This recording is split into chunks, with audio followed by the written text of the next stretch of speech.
It's time to wake up and let the weirdness begin. It's the KVJ Show to start your morning. Kevin is the host, and his skin pigment is whiter than Casper the Ghost. Virginia sounds like this. Nickname Vicious Beast, so don't get her pissed. It's Jason, called so you spaz, and he loves to talk about Bigfoot and stacks. So get ready, here we go. You're listening to 97.9 with the KVJ Show. Hey, what is going on? It is the KVJ Show. Here we go, baby. Weekend on deck. Happy Thursday. What the heck is going on, everybody? Yeah. Cinco de Mayo. Yes, it is. Very special day in my household. We get to celebrate the Mexicano heritage that is running through the veins of mi familia. But not me. Look at me. I'm white. No. Gringo as they come. I am the lone solo gringo. I couldn't find my poncho or sombrero, so we're the next best thing. An 80s rap outfit. Okay. Ray's breaking to Electric Boogaloo. Okay. Cinco de Mayo style. Is that it? Okay. All right. Couldn't find my poncho or sombrero. Oh, man. I know. I get it. You don't have a Mexican section in your closet? You know, I'm a little light. Okay. We've moved closets 2 or 3 times in this building, and every time it just seems things go missing or gone. Okay. I'll keep digging. There's one other spot here at work I can try. Okay. So you may see a fashion change. Okay. Well, I'd like to. That'd be nice. Yeah, we'll have all kinds of Mexicano flair during today's Cinco de Mayo show. Did you have a great May 4th, Jaybird? I did. Okay. I watched Rogue One, went to bed to Rogue One. Nice. Okay. All right. So you did celebrate appropriately. Yeah. That's all good. Yeah, I saw there's an outlet, Mashable, and they've ranked all the best Star Wars movies. I don't know if you've ever done that yourself. Oh, of course I have, Kevin. Okay. Yeah, the original trilogy ranks very high, so that's still kind of the ones that are tough to beat. And I guess for May 4th day, too, did you see the latest trailer that they released? I did. For Disney Plus is going to be doing that whole special that is on there, that new show that is coming out. Flip a coin. It's either going to be awesome or awful. Okay. All right. They're very hit or miss. Mandalorian, you said, was really good. Thoroughly enjoyed Mandalorian. Okay. Did not enjoy Boba Fett. There was 2 episodes I enjoyed of Boba Fett, and that was it. Okay. All right, so there you go. So that is going to be going on. I see Virginia's already drifting off. So I fell asleep twice. What? Yeah. In our defense, we do have to do the dirt twice, so it's all even. Oh, whatever. I'm bringing you the Amber Heard heat, and you're sipping it up like a hot soup. I kind of disagree. I feel like I'm bringing you the Amber Heard heat. I'm coming in here with all kind of details for Virginia. And be careful, because the Amber Heard heat could mean she's pooing in your bed. Mm-hmm. Okay. Well, if you're wondering, the new Obi-Wan Kenobi series, that is going to be dropping on May 27th, and there is a new trailer out today that features a little glimpse of Darth Vader in there as well. So that's the premise for what that special is going to be. And to celebrate, if you've seen, Kellogg's has a new cereal that is coming out that has the light and dark side, featuring their regular and chocolatey versions. Oh, yeah, I saw it. Yeah, so it's kind of going to be like the Force thing. So that is going to be coming out in July. So there we go. Lots of things to celebrate as we creep towards a weekend here on the KVJ Show. What are you thinking about? What are you thinking about? What's on your mind? Are you thinking about? What are you thinking about? What you got on your mind today, Jaybird? We got our Weird and Whatever podcast tonight at 6 p.m. on our KVJ YouTube page. And one of the things we're going to talk about, and I want to get y'all's perspective, because I think it's different for everybody. It was a lengthy email, but it's pretty much, this kind of surmises the whole thing. Do you think all people who get older turn jaded, or do you think it's always an attitude thing for each individual? Meaning, you've been to the puppet show, you've seen the strings, and there's certain things you can't get jazzed or excited about. Is that an age thing, or is that an attitude thing? It's attitude, because I've seen some people that age gracefully and awesome, and they get more like chill and friendly and nice. Mm-hmm.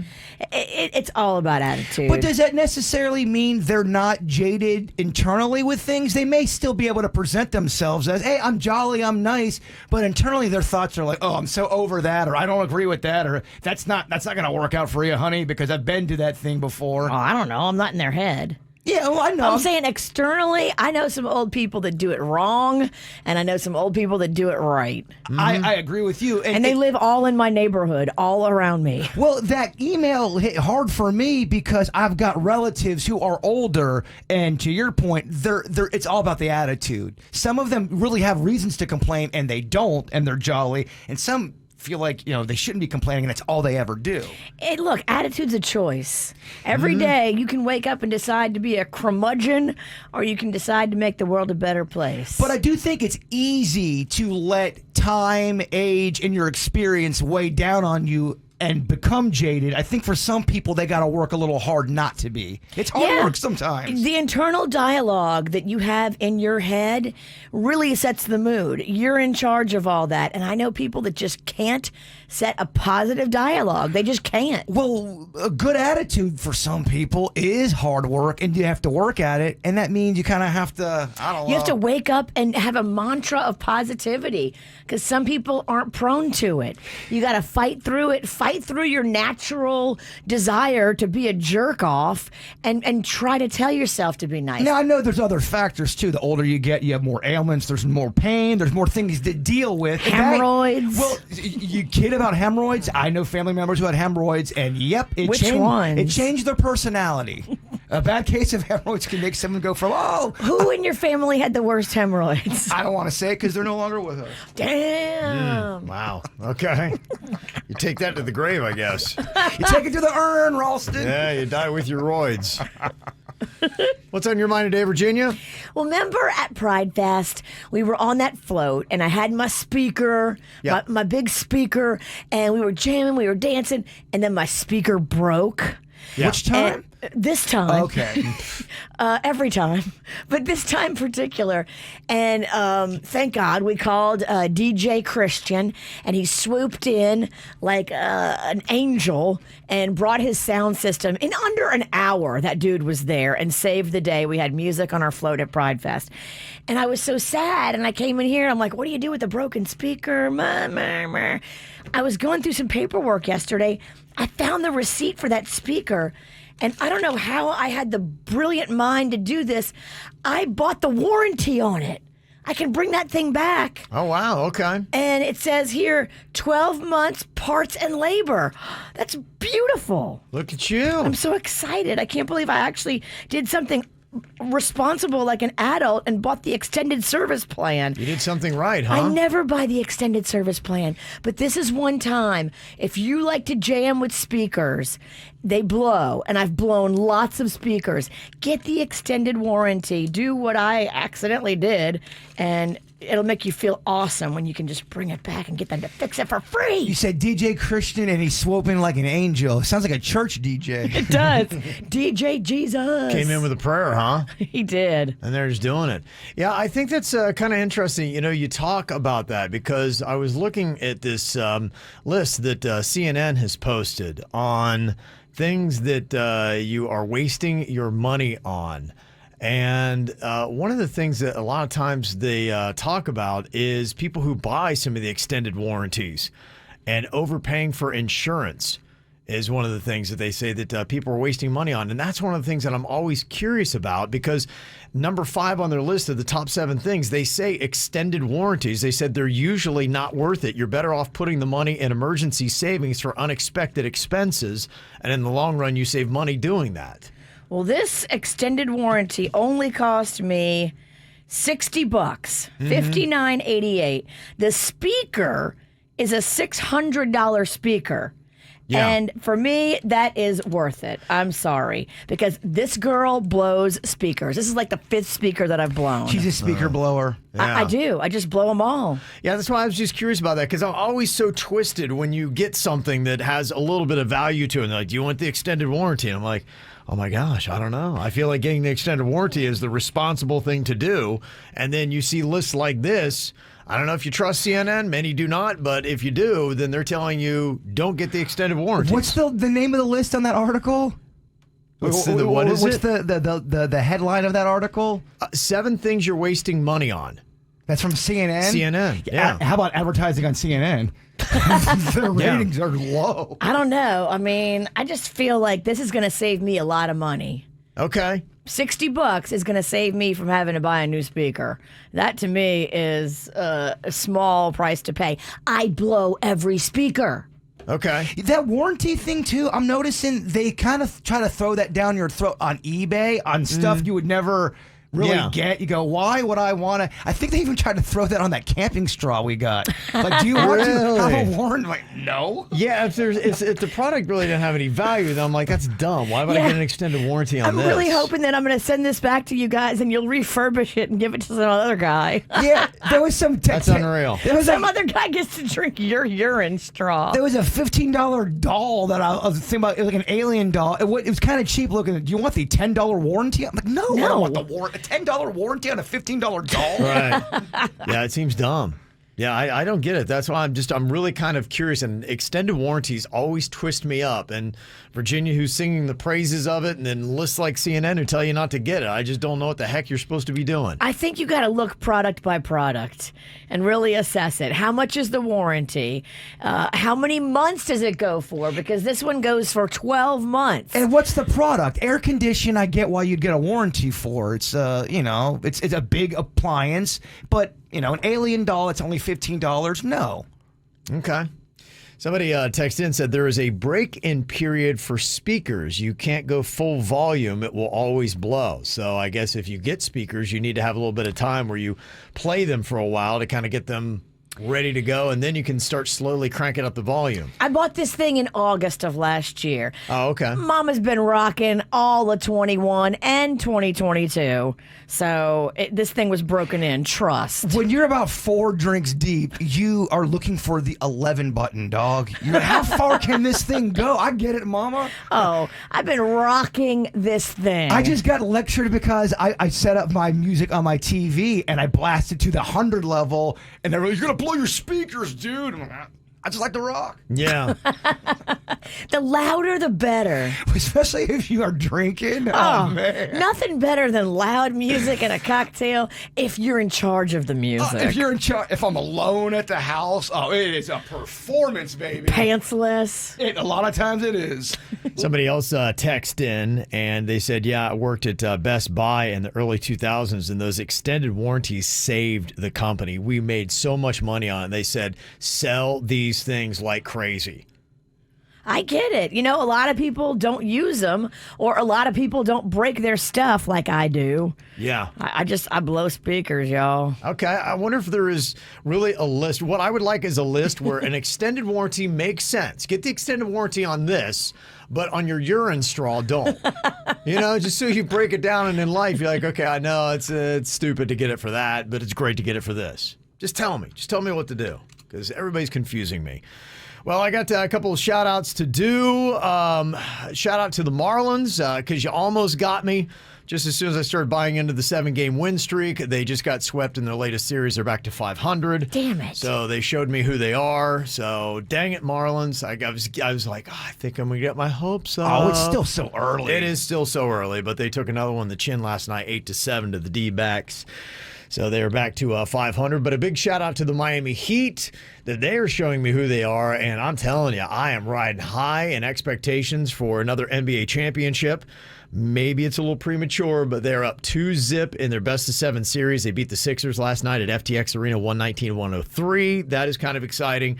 And hopes going out to the Panthers tonight. They've got another game. They're down actually 1-0, and they haven't won a playoff series since 96.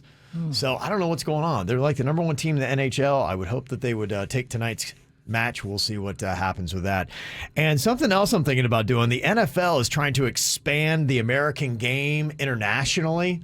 It just has never really yet taken because, soccer, as we call it here in America, dominates the world. That is the international game. So the NFL is like, gosh, football is so popular here in America, and people look to America for what to do. And so next season, they're going to have 5 international games on the schedule. 3 are going to be in London, 1's going to be in Germany, but they're doing 1 around Thanksgiving break in Mexico City. I've been trying to get to Mexico, and I'm thinking, is this maybe a reason to go? Who is the matchup? It is going to be the San Francisco 49ers playing the Arizona Cardinals. So it would be a pretty decent game. My son's a big 49ers fan for some reason. And so he's kind of encouraging. He's like, hey, let's go to Mexico City. And I'm like, I don't know. I'm kind of feeling it. So I don't know. It might be kind of interesting. Go to Mexico City for an NFL game. All the Saints fans were pissed because they were talking about taking the Bengals game where the Bengals play the Saints and moving that to London, which would have meant Joe Burrow going to London instead of New Orleans, and they were up in arms. Yeah, they should be, because it's a cool storyline for him to go back to Louisiana where he played his college ball. Of course. Yeah, won a national championship. He grew up loving Drew Brees, and so that would have been like a big homecoming. Well, that's it, because a lot of the cities don't like it, because then they're like, hey, why are we putting all these games that, we want revenue for our cities. That's why we're playing the sport. You keep sending it to Europe or, to Mexico. In London, they don't care about Joe Burrow. I wonder, I wonder if they like do or they not. do in New Orleans. Yeah, I don't know. So anyway, there you go. That's my quick little sports thoughts and my shout outs to who's doing it right and doing it wrong. This really looks like the big last shindig of the season here in South Florida, as we got the rainy season just a couple of weeks away. So the weather's going to start shifting and people are going to start shifting north. So, did you see the forecast for the weekend? It's going to be in the 90s. Yeah. We're already touching on a lot of heat. So it looks like for the most part it's going to be pretty good. They said maybe some rain on Sunday. So I don't know. It looks like it's kind of that seasonal pattern. So we're getting kind of an early glimpse of the rainy season hitting us this week. So it is going to start warming up. But they're going to be kicking off the parties tonight, even though the Miami Grand Prix is not until Sunday. Kind of looks like one of those weekends when you got Miami Music Week going on, or, Art Basel or something like that. So all kinds of big names are going to be in town, and the parties begin tonight. It's all getting kicked off. You know this Larsa Pippen is, right? Oh, of course I know Larsa Pippen. She is one of the newest players on The Real Housewives of Miami. Oh, okay. Scottie Pippen's ex. That's what I figured. I knew more of the Scottie Pippen part. I have no idea who Larsa is or what she does. So they film a lot of her scenes in the house that Scottie Pippen built. Oh, okay. And they talk a lot about Scottie, actually. Oh, you got some information, Kev? Dish us the tea. I don't have any information. All I know is that she's kicking off the party tonight and the whole race weekend. They're going to be doing that at the Versace mansion. Okay. So that's how it's all getting going tonight. So Larsa Pippen officially kicks it off. So, okay, that's a nice, fun little spot. Okay, yeah, that's kind of cool. And then they got a whole bunch of other big-name DJs going to be out at different places. You've got tonight DJ Khaled's going to be at Story, Miami. Diplo is at 11. Zed's at Story as well. Maluma is going to be at Dyer Nightclub, the Hard Rock. Hard Rock's going to be going off. So they've got Maluma tonight. They got Post Malone tomorrow. That's big. Yeah, he's going to be there. And you pretty much look at all the names and you're just like, oh my gosh, I see Snoop Dogg is going to be in town. The Chainsmokers have something. Okay, Snoop Dogg, finally somebody I know. Thank you, Kevin. Okay. Travis Scott, you know him, right? I do know Travis Scott. He's got something on Saturday. Calvin Harris. You know DJ Paris Hilton, right? I mean, who doesn't? She spins it. Oh my gosh, fist pump. She's got a gig on Saturday that is going to be going as part of this. David Guetta, Deadmau5, Steve Aoki, all those people. Do you know, does Paris Hilton, when she does her DJing, does she rock Her Stars Are Blind? You would have to, right? I would imagine she mixes it in there you gotta somewhere. do like a DJ mix of that thing. It's actually a great song. It stands alone. I make jokes about Paris Hilton all the time. Stars Are Blind is my cut. I know you do like that. Yeah. I like that song, man. So if you like those kind of parties, you're going to love that. I do see that many of them are invitation only, or you got to buy your way in. And that is the one thing about the Miami Grand Prix I'm finding out is nothing is cheap with it. So tickets start at $2,000. Some of the VIP packages go up to $10,000. You want one of those boats on that fake lake, that's $100,000. That fake lake looks sweet, man. There's some lakes I was driving by yesterday going, we could use a couple fake lakes instead of these real ones. Look at this Is that what we should garbage. do? We should get rid of all this water we got around here and put in fake lakes. These big canals just floating. Make them nice like, and blue and beautiful. Yeah. And another cool party that's going on with the Miami Grand Prix is Bryan Cranston and Aaron Paul They do Breaking Bad, and I think they're going to be in the final season of Better Call Saul. I don't know yet, but I've heard that they are. I think they are, and I'm Yeah. just wondering, is it a fleeting role, or do they have a little teeth behind this thing? I don't know. We'll have to see what happens. But they are good friends in real life, and they've got their own tequila together. They do. That's Dos right. Hombres, yes. They did parties during South Beach Food and Wine. Yeah, well, they're going to be back on Saturday at the Cocktail Shack at SLS South Beach. So if you want to see them, they're going to be serving up their tequila. They have tequila. I wonder what their deal is. It's 50-50, bro. It's when it comes to all of the money that they're both going to get. 50-50, right? You'd have to do that deal. I think so. Yeah. Yeah. Seems only right. It does. Yeah, seems only right. So we'll see. So there is a lot of stuff that is going to be going on in South Florida this weekend. We already have it posted up for you to see everything going down. If you go to kvjshow.com, you can get a little bit of a sneak peek for your race week weekend. Do you have parental burnout? And how do you treat it? One dad is saying, I need a timeout. But his wife is like, what are you talking about? Keep going. Suck it up. His desperate email to us here at the KVJ Show says, my wife and I both work full-time with 3 young, very active kids. Each one has multiple activities that keep us both sprinting from one function to the next. Juggling schedules is stressful and life feels like a blur. So I suggested that we cut each child down to just one activity at a time. But my wife is completely against it. She feels like it is a burden that caring parents bear to give their children the most opportunity for a successful life. She said, look, we get to do this thing one time, and it will be over before you know it. I want to feel like I crushed parenthood and never took the easy way out when it came to my children. Is parental burnout a real thing, this dad asks, and how do you deal with it? Is my idea selfish, and is it really that awful to make them choose one activity? If you have kids, you kind of know what it's all about. I have a very strong opinion on this. Well, good. I'd like to hear, Virginia. What would you tell them? I tell this to parents all the time. They came into your world. You didn't come into theirs. You're here already functioning, already living life, already having a great time. They come into your world. You don't change your world so significantly when you become a parent that you have no identity of your former self. It's totally fine to limit each kid to one activity a week. You got 3 kids. That's a lot of running around. There's nothing wrong with doing that to save your own sanity. What's terrible of you to do is to burn yourself out to the point where you're running around so much that you're frazzled, that you snap on the kids easily, that you're not enjoying your life, and then it's a blur. F that. Yeah, I agree with him, and I feel for him because he is pleading with his wife saying, this is insane.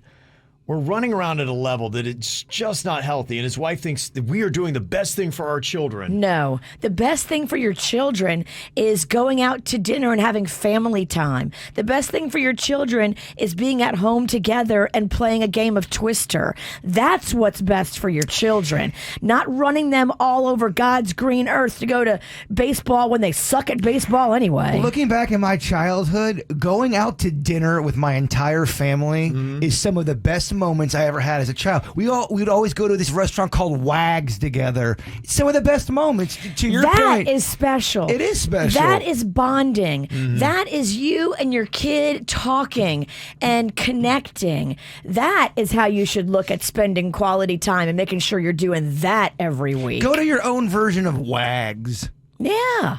The thing that seems different about lifestyles today than when I was a kid, I like to play all the sports, and our sports went from football to basketball to baseball, and then that's kind of how you rotated it. And so there's only one thing going on at a time. Now, I was an only child, so my parents didn't have to deal with 3 kids doing 3 separate activities. It makes it way easier. An only child, it relieves a lot of stress. Yeah. But with that, I can see if you've got 3 kids, trying to focus on one activity at a time. And I couldn't even imagine. You have to divide and conquer. So mom and dad are never together. They lose their connection. You got one going north, one going south. Yeah. I think you're doing too much, and you took the focus off of what is important, which is for a family to be together and connect with each other and talk. The one thing that I think was great about my childhood, and I didn't love it at the time, was I was bored a lot. I was an only child, and so I didn't always have somebody to play with. And so I had to always find ways to entertain myself. And you grew your imagination because of it. And my creativity grew. Kids, they say that. Kids should be bored a little bit and have to figure it out how to entertain themselves. Yeah. A lot of times we weren't allowed to do much as kids because my mom just didn't let us go out a lot. And during the summer times, we'd have to stay within the house and try to get creative, almost like an only child, but with kids around. Yeah. To your point, I get how it would force you to do other things that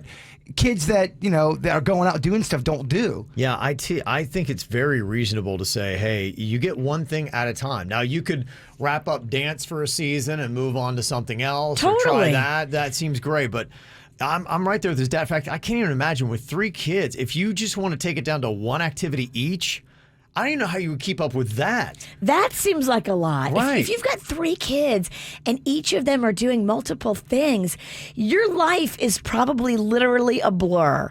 And that is no way to live, baby. So if you are married to a woman like this, or if you are this woman, how do you convince yourself that your kid is not necessarily better because you're taking them to chess camp and then to dance and then to this, and you think that your kid is going to be some amazing person and blow it out of the water when they become an adult? Chess camp. I don't know. I mean, she sounds pretty headstrong in her opinions, I know. but I feel for him. you just have to say no. Okay. I'm not doing it. You could, you know what? If you want to do it, you run yourself ragged. I am only going to be a part of one thing per kid per week, and that's it. Yeah. A good compromise, too, somebody suggested in the chat room, be like, it's either 3 kids and 1 activity, or we can do 1 kid and 3 activities, and we got to get rid of 2. And that seemed like a good compromise. Yeah, who is the cutest one? Let's see which one we can get the most for. You kid get 3 activities, the other 2 pack up. She got in. Dolly Parton, one of the inductees for the 2020 Rock and Roll Hall of Fame. She's made it, and she finally decided that she would take the honor after saying, "Oh, I don't belong there, sweetie pie. I don't do rock and roll." Yeah, that's what she said. They said, "Well, Dolly, we've got hip-hop artists and all kinds of stuff in there." So she turned around and said, "I am honored and I'm humbled that I've been inducted. Of course, I will accept it gracefully." Wow. I like that impersonation. Yeah, that's my best Dolly. Yeah. There's other big artists that got in. Eminem, he was in on his first ballot. And there's a guy with all kinds of Grammys and all kinds of big awards. But the Hall of Fame's a joke, though. Everyone kind of knows that now. Yeah. Yeah, don't you think? I mean, they don't have any credibility. It's political. Who gets nominated, and only a certain amount of people get nominated. And then you've got like legends that aren't in it. Yeah, it's stupid. Lionel Richie's just now getting in. Yeah. That makes 0 sense. Well, I think the only thing that makes sense was that they haven't been open like that long, at least in terms of the course of music and how long music has been around, and these artists have been doing stuff. So they had to catch up, and they didn't open up with like 200 inductees when they first cranked it open. So that's why I think you had some people that were not getting in as fast as they needed to be. So hopefully they do it right and they catch up. I remember Ozzy Osbourne was the biggest complaint I'd had. He kept getting passed over and over. I'm like, you can't have a conversation about influential people in music and how much Ozzy Osbourne shaped music and all the contributions that he had, and not have somebody like that. I mean, a Rock and Roll Hall of Fame. Without Ozzy, get out of here. Yeah, well, he's on the Mount Rushmore to me of rock and roll. Thank you. Yeah, I probably put him in the top 4 greats. But Conway Twitty's in there. Nothing against Conway. Conway's great. So, Twitty City. They are catching up a bit. So Eminem gets in, Duran Duran is in, the Eurythmics are in, Pat Benatar, Lionel Richie, as Jay Bird said, Carly Simon, Dolly Parton, part of it. Jimmy Jam, Terry Lewis, songwriters that did many of Janet Jackson's hits, and the song Human by the Human League is one of theirs, so they had a lot of big hits, so they're going to be in. The ceremony is going to be on November 5th. It was kind of interesting, though, looking at the net worths of some of these artists and just how much money they're worth right now. If you had to have a guess, how much do you think Dolly Parton is worth? She's got to be worth a ton. We're talking, I'm going to say minimum 75 mil, and I'm probably lowballing. What would you think, Virginia? I'm going to go 76 mil. Gosh, I cannot stand the way the witch plays this game. I hate it. Yeah, I can't give either one of you credit because you're so just abysmally low. It's so, because she got Dollywood. Yeah.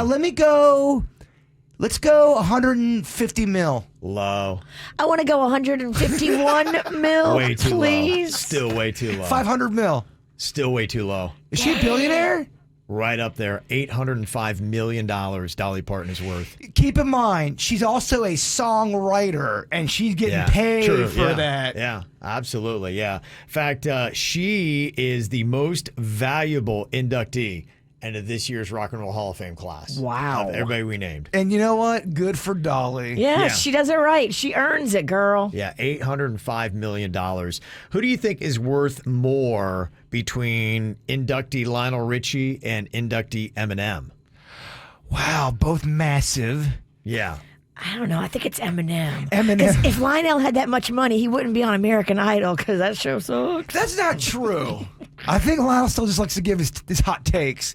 I am going to say, I think it is Eminem, Okay. but they're both doing great. Yeah, they are both doing great, and it's actually very close. Eminem has a net worth of $230 million.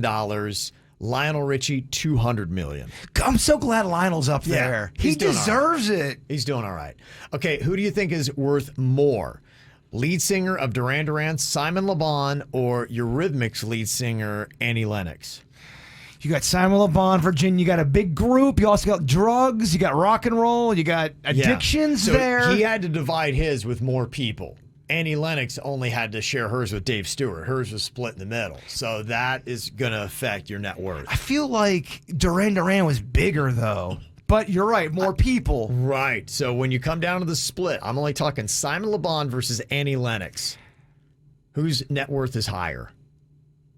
Where are you going? Virginia, I'm going to say Annie Lennox has got more money because Okay. there's less mouths to feed. Virginia, what do you think? I'm going to say Le Bon because I like to argue with the bird. Virginia, you're so smart. Simon Le Bon is worth $65 million. Annie Lennox worth $60. Okay. So They're she's close. still there. It's neck and neck. Yeah. Okay, what about Pat Benatar versus Jimmy Jam or Terry Lewis? I think P-Benz I'll got... tell you, just taking on either one of those guys. P-Benz is the one. Pat Benatar. She's the one that has more money. I think she's a songwriter too, right? Okay, she might be.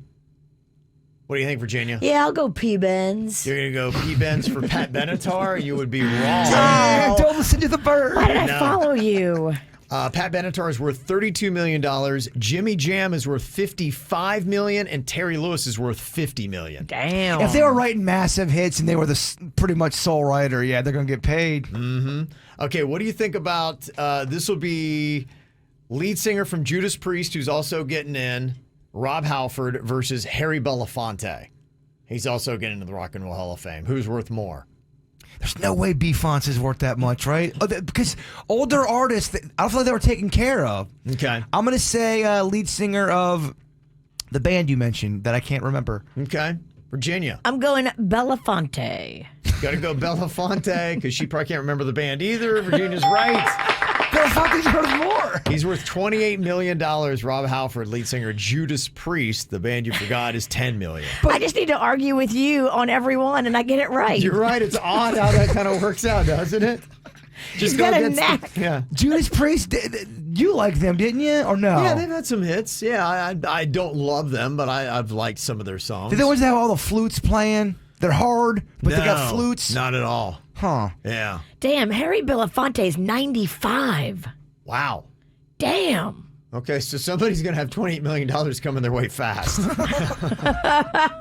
the KVJ Dirt of the Day. It's the KVJ Dirt of the Day. Virginia, take it away, cause you know we need that Dirt of the Day. Well, we've gotten lots of great snippets from the Johnny Depp Amber Heard trial. It continues. I feel like it's been going on for 8 months. Well, this is their movie. This is like a movie. It's This is a bizarre trial. Somebody put a clip up yesterday on my Facebook. It's there. I just shared it with you guys too. It's Amber Heard. Okay, she's like sitting at her little like table where she is with her lawyer, and she stands up and she's got 2 drinks. She got one water bottle. They're both like disposable water bottles, so you can see through them. One of them appears to be like a Kool-Aid, and the other one is clear.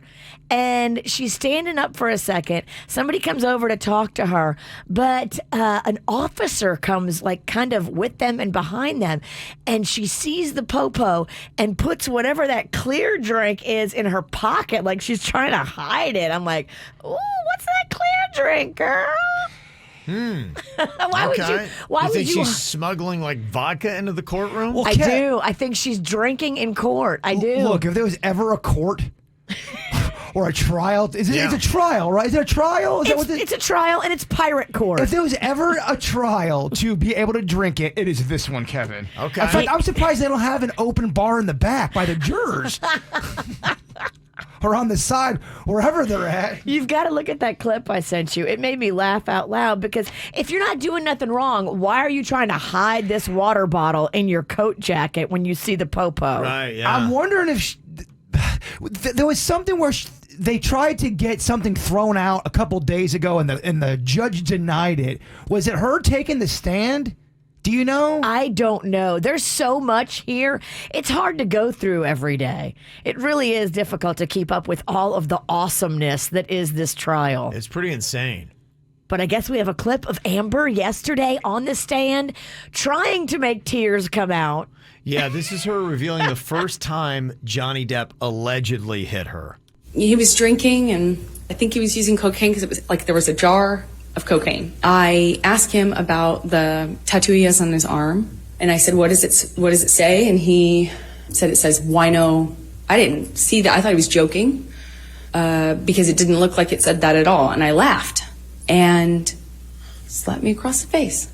I laughed because I didn't know what else to do. I thought, this must be a joke. He said, you think it's so funny? And he slapped me again. It was clear it wasn't a joke anymore. I didn't move or freak out or defend myself or say, what are you doing? You're crazy. I just stared at him because I didn't know what else to do. And he slaps me one more time. Hard.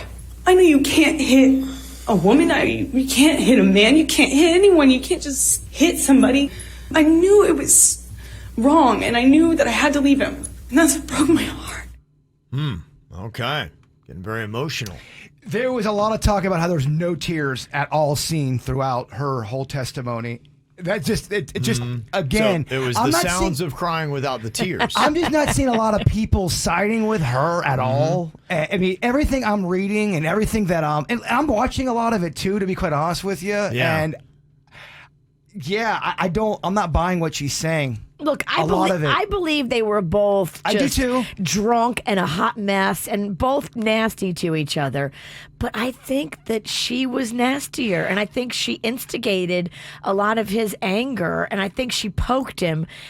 She planned a lot of it. Well, she would poke him and then don't record him. I was wondering why I was so into this case, and I realized it. It's because she reminds me a lot of somebody I used to be with a long time ago. Really? And I see a lot of the same kind of things. And what's that girl's name? Oh, I would never do that. It's no one that we've talked about, but I think that's why I'm drawn to it, because I've seen a person like this before. And again, I wasn't there. None of us were there. And to your point, Virginia, you've got 2 celebrities who I think are on a lot of drugs, who have massive egos. And I think there was a lot of nastiness, but I just don't believe a lot of what she's saying. And they both secretly recorded each other. There's recordings of him acting like a maniac. There's recordings of her acting like a maniac. I think at the end of all of this, the jury should just say, sorry, nobody gets any money. Both of y'all lost your minds. But he will at least get his career back, because they will say, okay, we don't believe that he was the aggressor that owes her $100 million. I just know that there's a lot of people out there who are very toxic, and they will start stuff and they'll create a lot of drama, and then they play the victim. And they're good at playing the victim. And it's it's a scary thing to go through. When somebody is very good at playing a victim, lying, creating drama, having this whole thing get around them, and then it's not a fun thing to go through. And I think that's why I've been watching a lot of that. Yeah, I don't envy anybody who has to make a judgment on this. It just seems very confusing and like a hot mess on both sides. Totally. Oh, you'll get emails about how dare Jay Bird question anything. Trust me, it's one of those kind of cases. Look, I just look at it and I watch, and you watch people's behavior. You watch their mannerisms. You watch how they conduct themselves. If you're standing up there on the stand and you're crying and there are no tears and it looks like you're trying to be dramatic, but the tears ain't coming, ooh, this doesn't look right. I'm just saying, if you've been through that situation, you know what maybe you don't know what I'm talking about, but if you've been through it, you know what I'm talking about. In other news, it looks like they have made an arrest in the Dave Chappelle attack. We told you yesterday that he was on stage at the Hollywood Bowl just trying to make the people laugh and do some comedy, and he was bum rushed by this guy. We now know who the guy is. His name is Isaiah Lee. And they booked him on charges of assault with a deadly weapon because he came out with this replica gun. Everybody thought it was a gun. It was actually a fake gun, but it had a knife in it. That's crazy. Thank God he didn't stab Dave Chappelle, and he did get curb stomped backstage.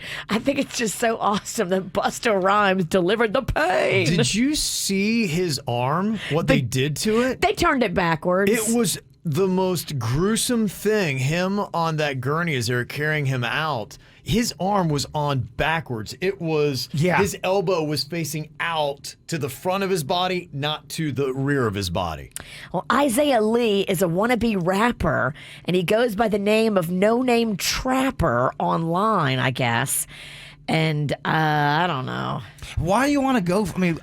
This is the kind of attention you want? He sings a song on his album going after Dave Chappelle. He called the song Dave Chappelle. So apparently he's got beef with Dave Chappelle that goes back in his mind way, way far.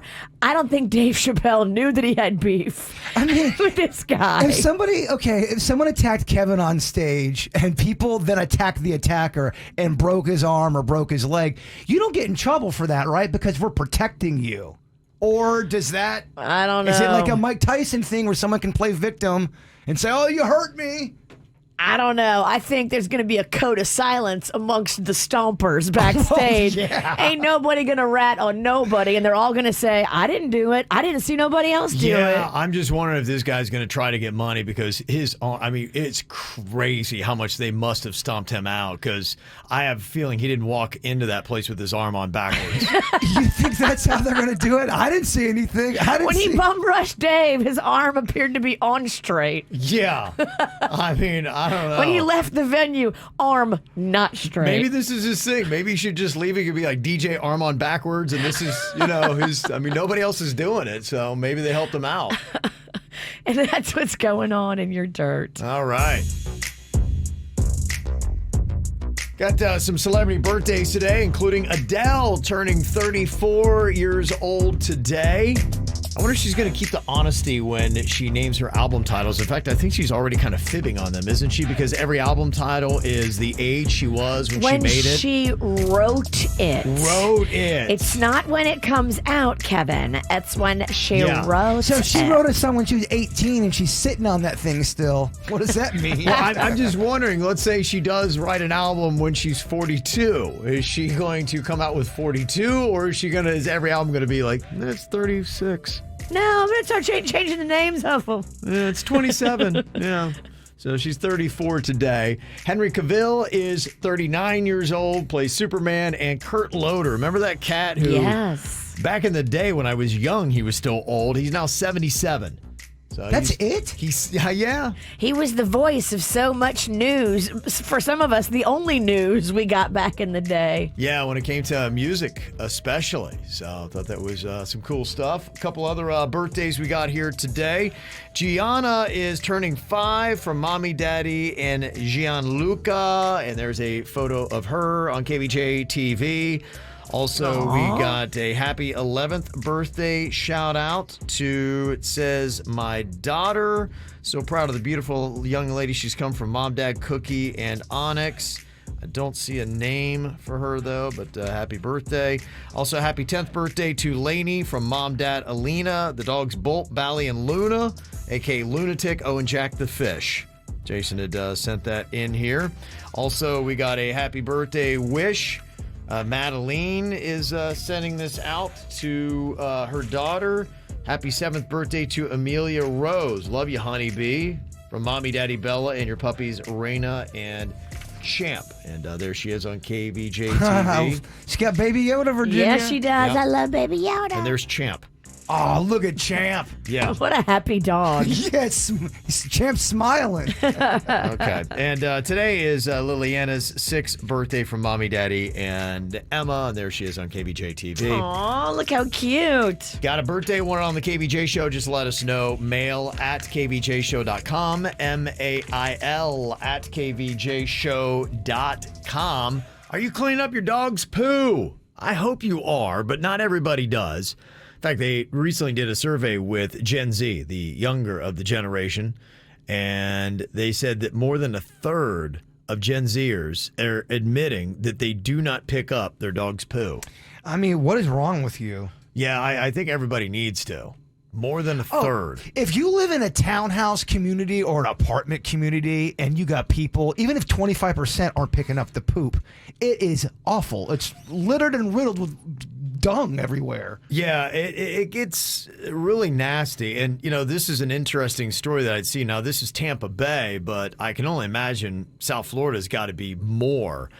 They say that around 500,000 dogs drop an estimated 125 tons of waste around Tampa Bay daily. 125 tons a day. Wow. So South Florida being bigger than Tampa Bay, can you imagine just how many tons of dog poo we have created every single day right here in South Florida? So much poo, Kevin. Yeah. And I don't know what our numbers would be, but in Tampa, 75% say they always scoop, 8% rarely did, and 6% admit they never did.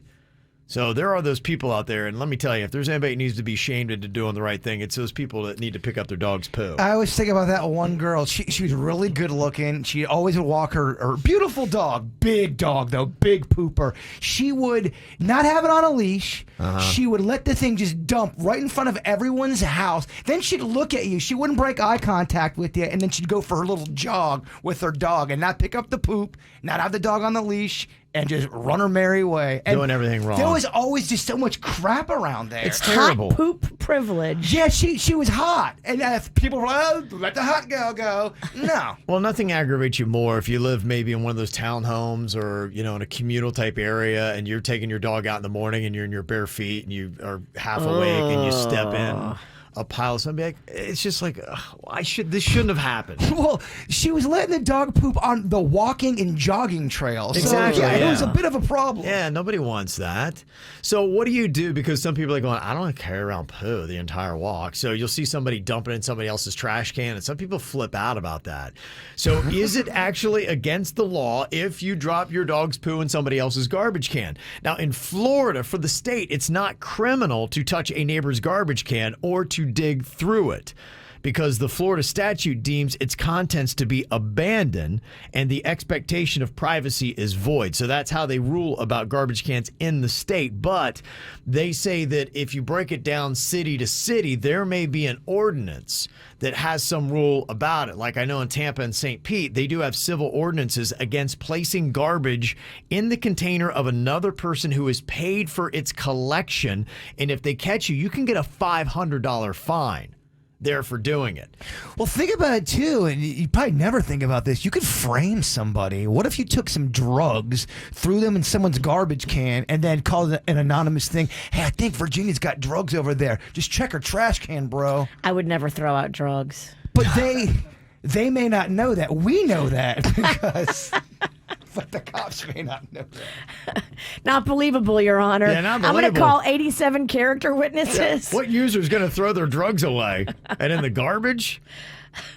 That's crazy. So what is the rule? I would imagine that most towns in South Florida probably have something similar to what Tampa and St. Pete does. And could you imagine you're just taking your dog for a walk, you're trying to be a responsible dog owner, picking up the poo, and you just chuck it in somebody else's garbage can, and you never know. You chuck it in the wrong can, and somebody pushes the issue, and next thing you know, you could get a $500 fine. I think that you shouldn't throw your dog's poo in any other place but your trash can. I agree with the $500 fine. Because what if that person is like me? I don't have dogs.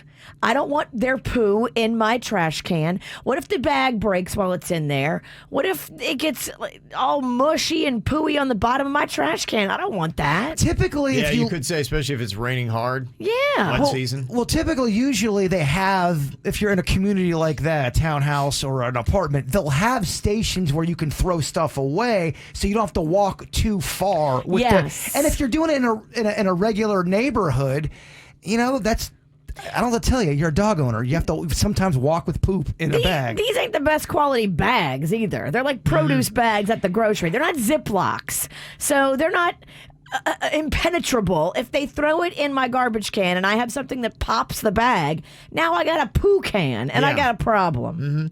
Now, I like to keep an open mind, and I like people to challenge my ideas and my thoughts and my opinions. And Kendra is on here from Stewart, and she wants to do just that. Because, Kendra, you are saying that you never pick up dog poo and that we are wrong in our thoughts that responsible dog owners always should. What are your thoughts on this, Kendra?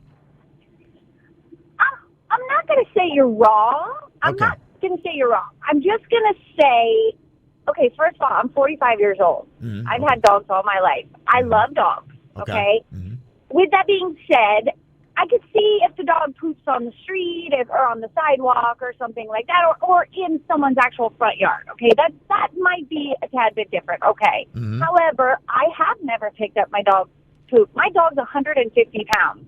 Do you have any idea the massive size of the mountain of poop that is to begin with? Oh, yeah. But not only that, I mean, my thing is poop is manure. Poop is natural. Poop is good for yards. It's good for plants. It's good for trees.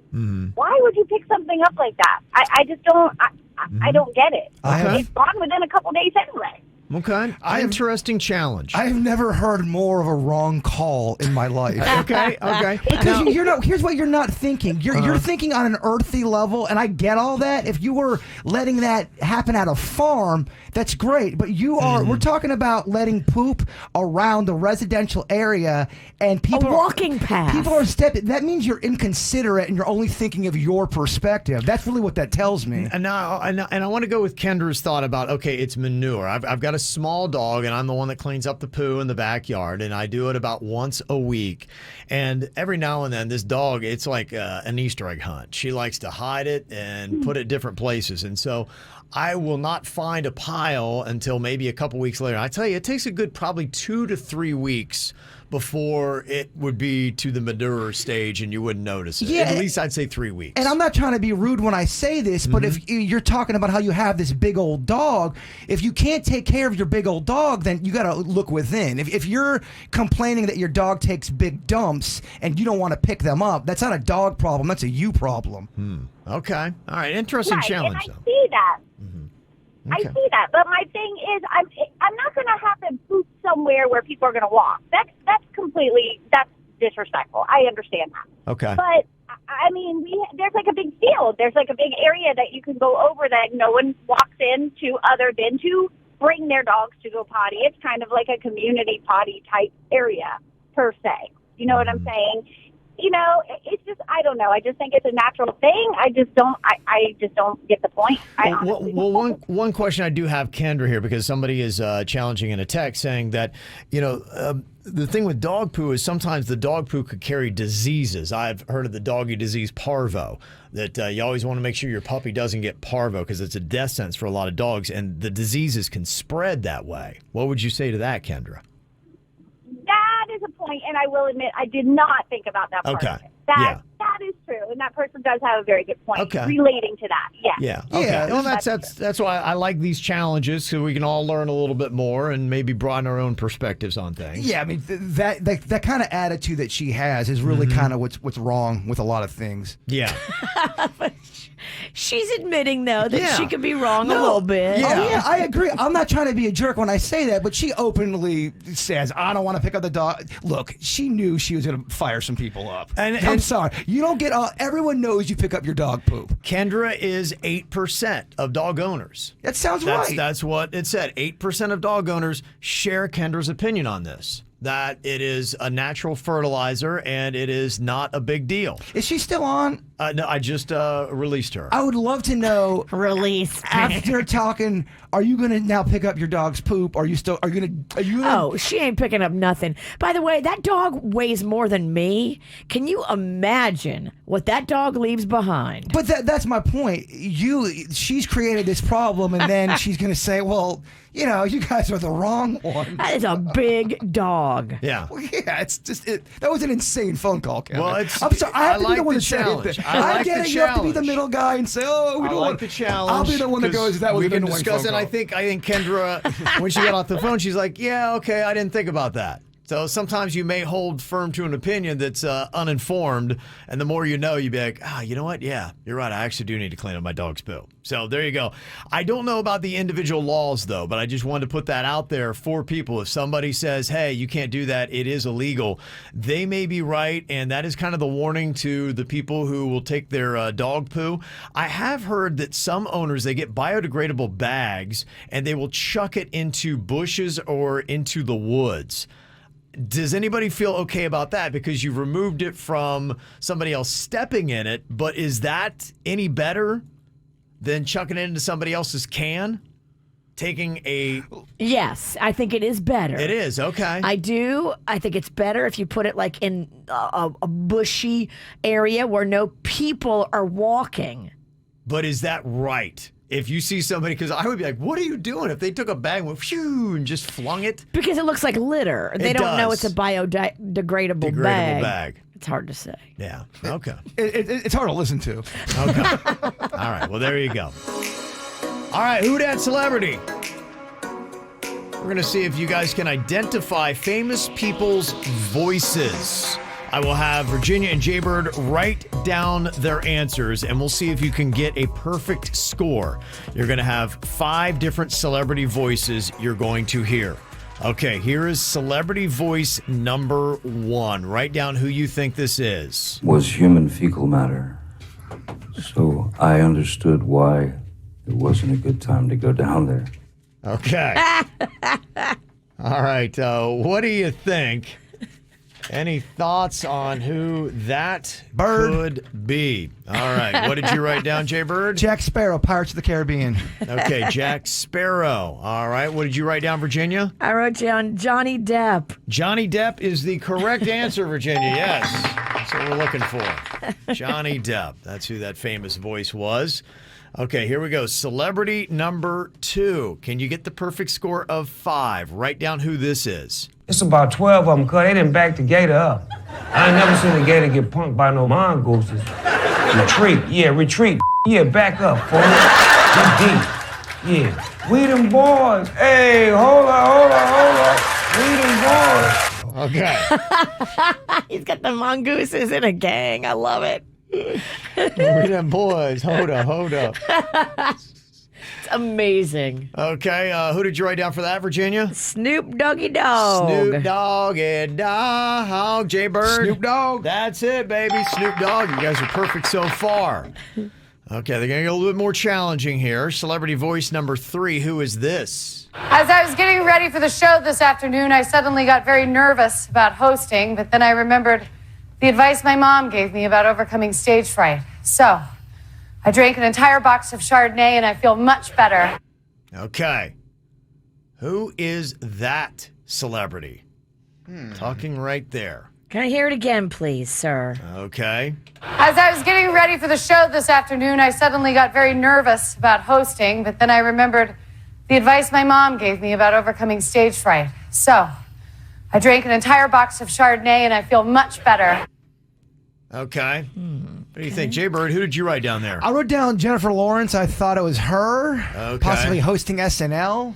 Virginia, what did you write down? Also wrote Jennifer Lawrence. Jennifer Lawrence is the correct answer. That was Jennifer Lawrence. Okay. Got a little trickier. Still perfect, though. I see you over there. perfect. I see you, Riggy. Okay, here you go. This is celebrity voice number 4. Write down who you think this is. At this club, these girls was by the DJ booth, and they were just so young. Like, I said, well, how old are you? I'm 22. How old are you? I'm 23. And, oh, my gosh, she's ancient. She's 27. I'm like, wow. And the girl asked me how old I was. When I told them how old I was, you would have thought that I told them I had a terminal disease. With it. I said, well, I'm 49. Oh, my God.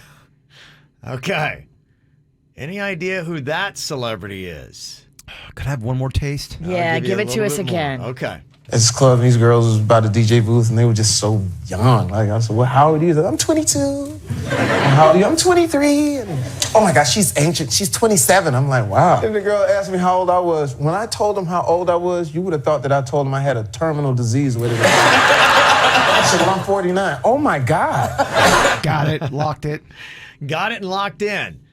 Okay, I'm going to leave with Virginia on this. Who did you write down, Virginia? Sounds like a Wayans brother to me. Okay. Which one? There's so many. Okay. There's like 15. You can only name one, Virginia. Damon Wayans. I don't know. Damon Wayans is her guess. Who do you have, Jay Bird? Wrong again, Virginia. That's Jamie Foxx. That is Jamie Foxx. Ah. Bird is on it. So far, he's perfect. Virginia has missed her first.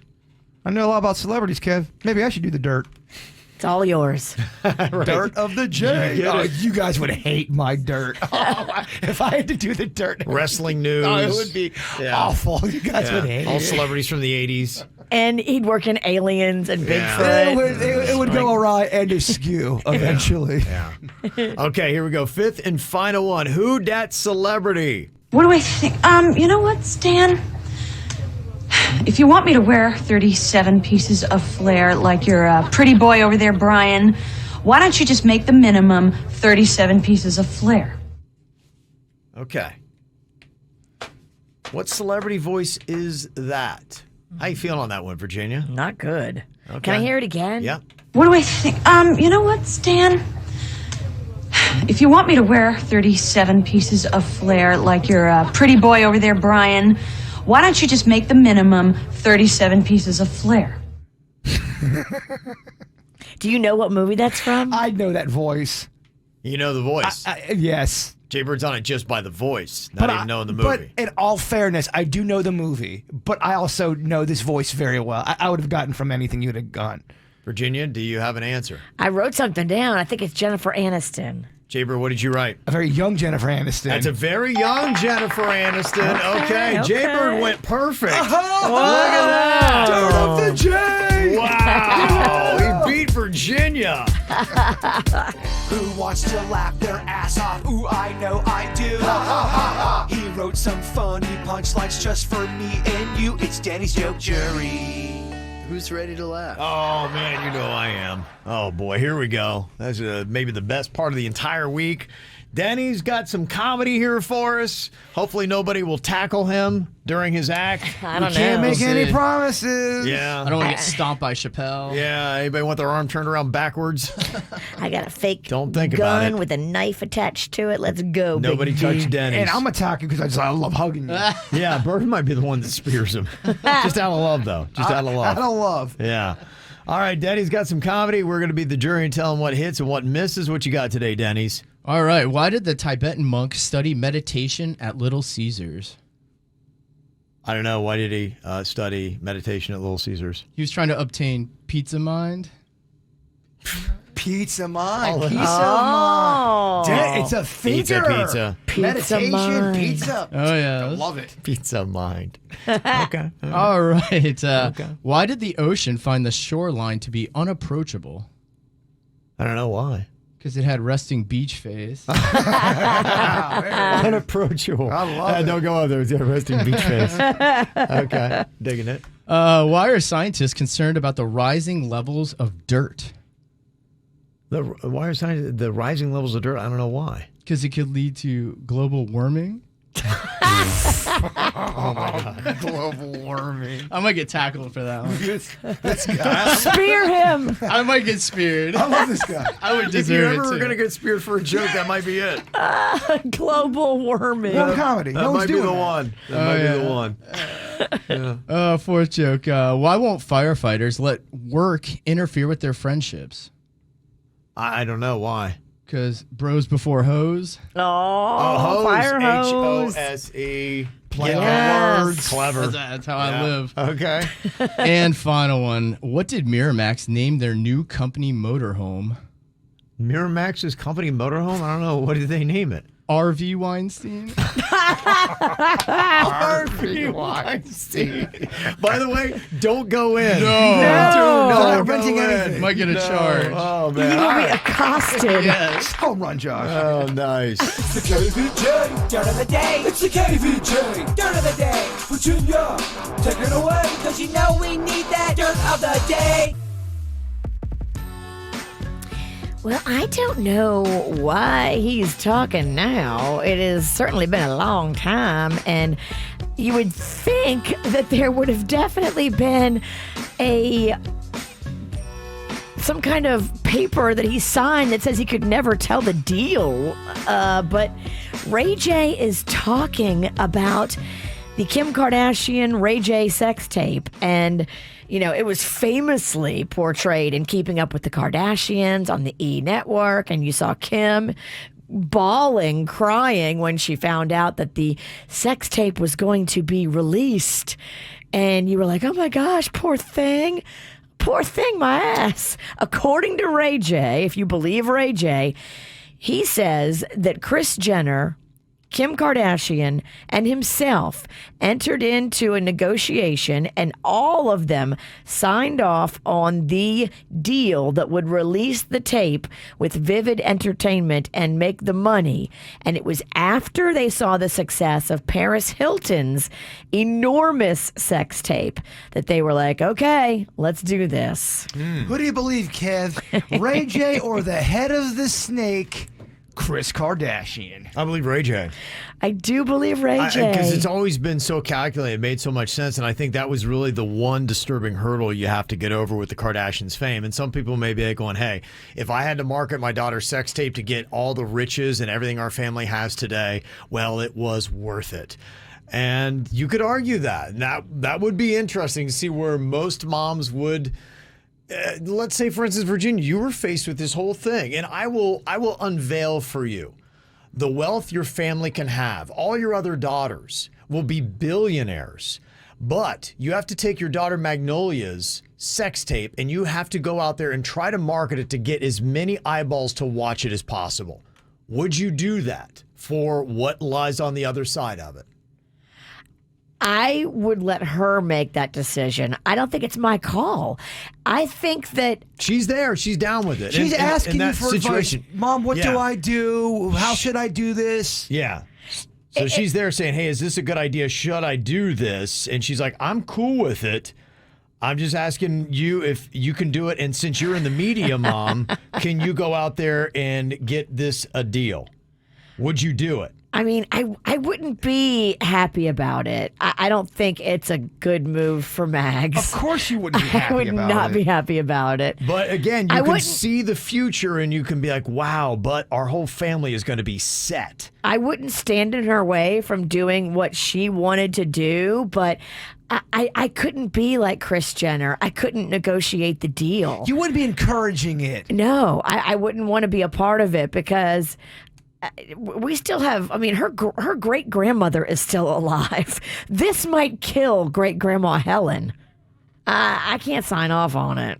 Okay. You're grown up at that point, and you can do whatever you want to do, but I don't want any part of the profits of it. I think it's.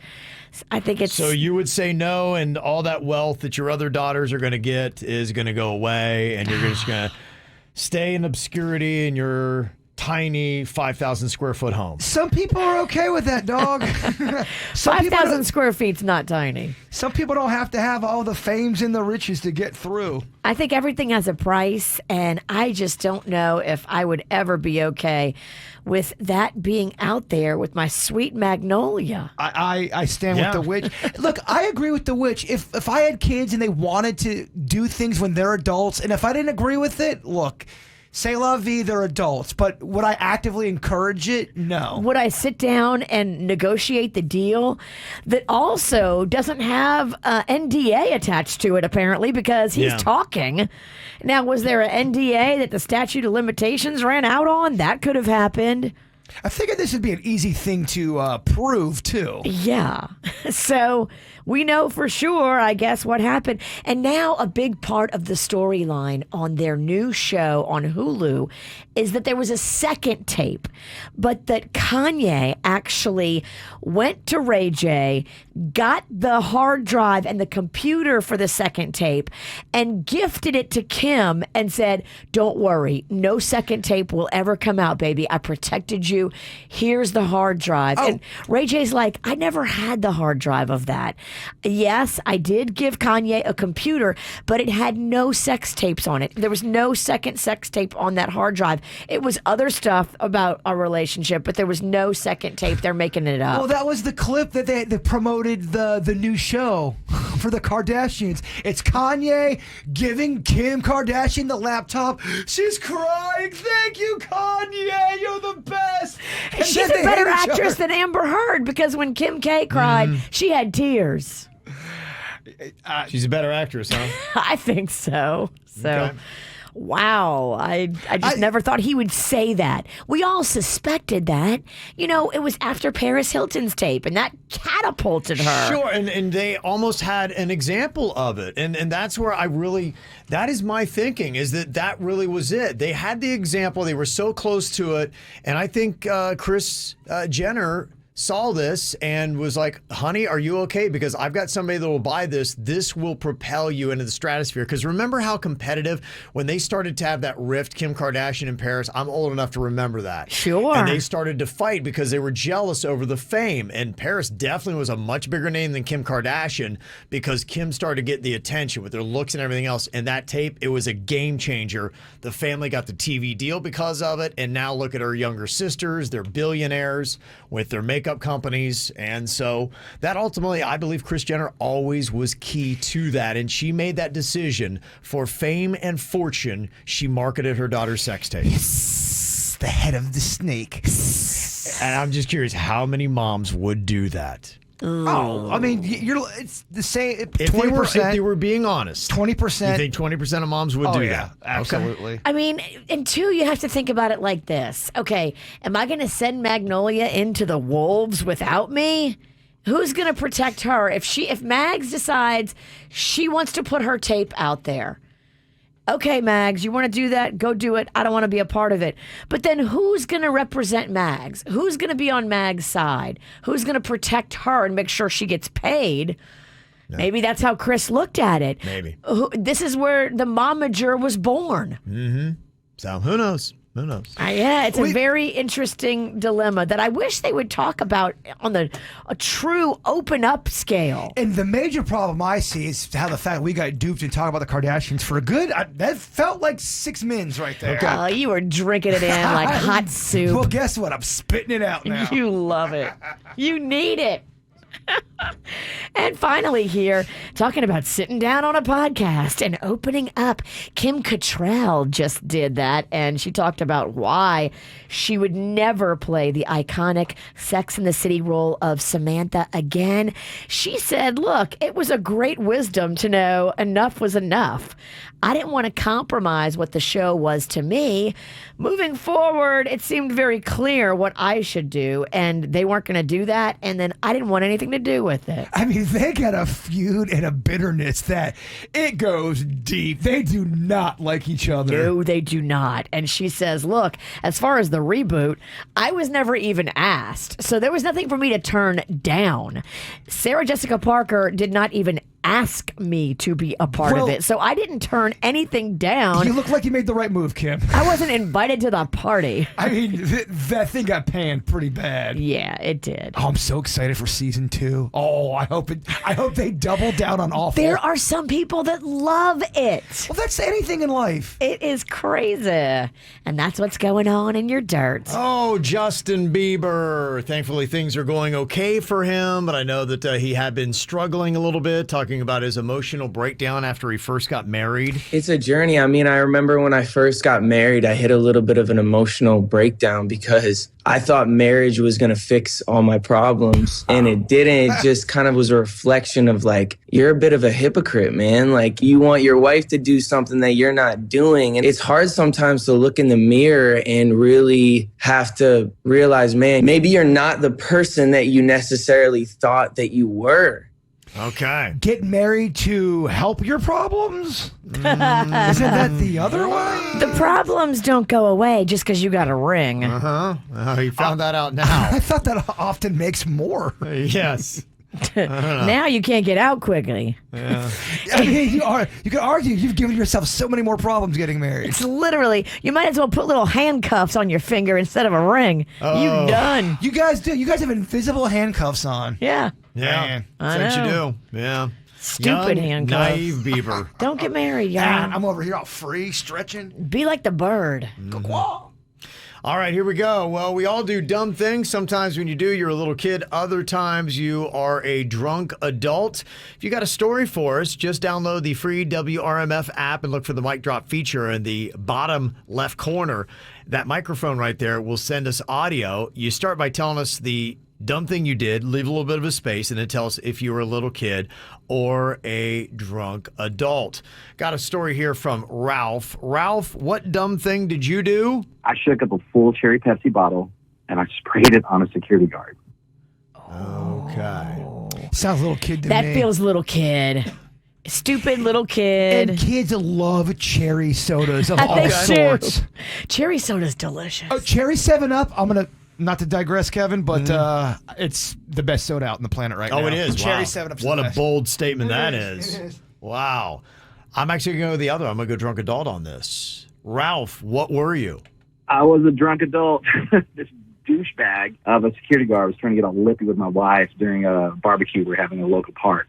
As soon as he raised his voice to her, I swear I shook that bottle of cherry Pepsi up and I sprayed it right in his face.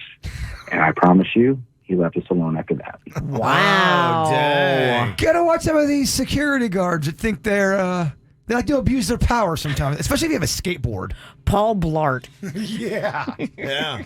Okay. All right. Which I've heard Virginia say before to somebody. I actually love that movie. I'm a big fan of Paul Blart. You are, huh? Yes. I'm just a fan. Some guy was getting lippy. He was a security guard, and Virginia called him Paul Blart. It was nothing short of awesome. To his face. Yeah. Well, he was being a douche. He was, and that's one way to escalate the situation. It clearly wasn't me and Virginia, Kevin. We weren't the problem. No.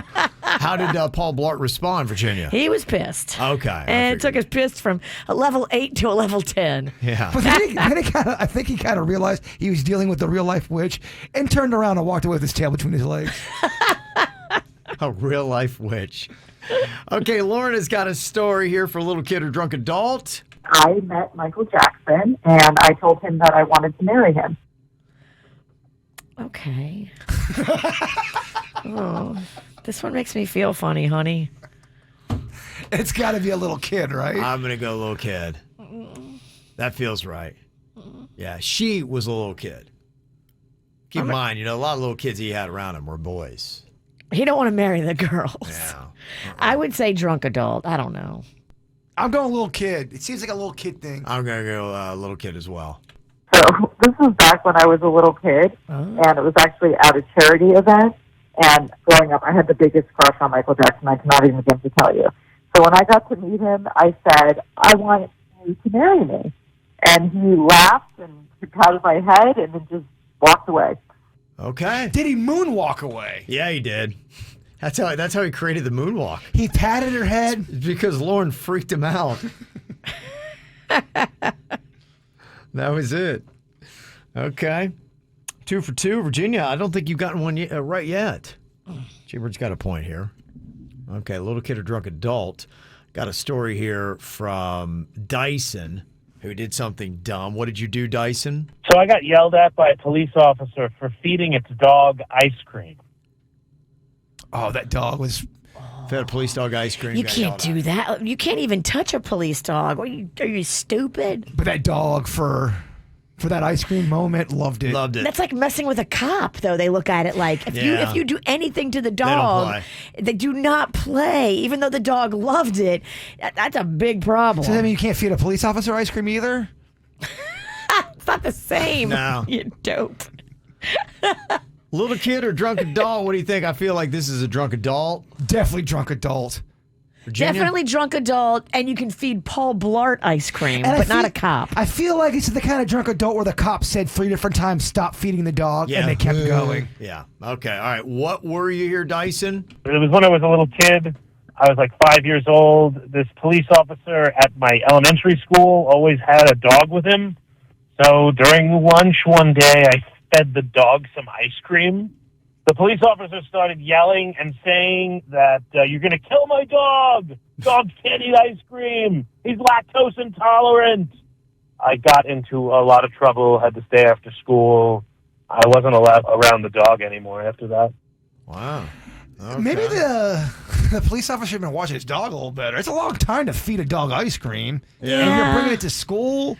You got kids around. It's messy all around. There's a lot of blame, Virginia. And it's drippy, like the ice cream. Yeah. Okay. Wow, I didn't see that. He was a little kid. Huh. I went drunk adult on that one. All right, got one more for you here. This is Mindy. What dumb thing did you do, Mindy? So I got kicked off a plane for crying too loud. Kicked off a plane for crying too loud. This is a trick. Okay, why is that? Because most people would say, oh, you're a baby. But I think you were a drunk adult. I agree with the witch. He's definitely a drunk adult on this one. Drunk adult? Yeah. Yeah, I feel that too. All right, were you a drunk adult, Mindy? I was a drunk adult. Yeah. They would not serve me a mudslide, so I just started crying really, really hard. You know, they asked me to stop, and I couldn't. I literally just got dumped by my fiance, so I was having a completely full-on breakdown. They kicked me off the plane, and I still did not stop making a scene. I cried all the way off the plane. Can you get a mudslide on a plane? Maybe that's why they didn't serve it to her. Like, we don't serve no mudslides. They got like daiquiri machines on a plane? Fridays? What do you think you are? That would be awesome if they had a daiquiri machine on the plane. But yeah, where are they going to put that? Yeah. Can you ever get a mudslide or a daiquiri on a plane? The closest thing you could do is maybe create a White Russian.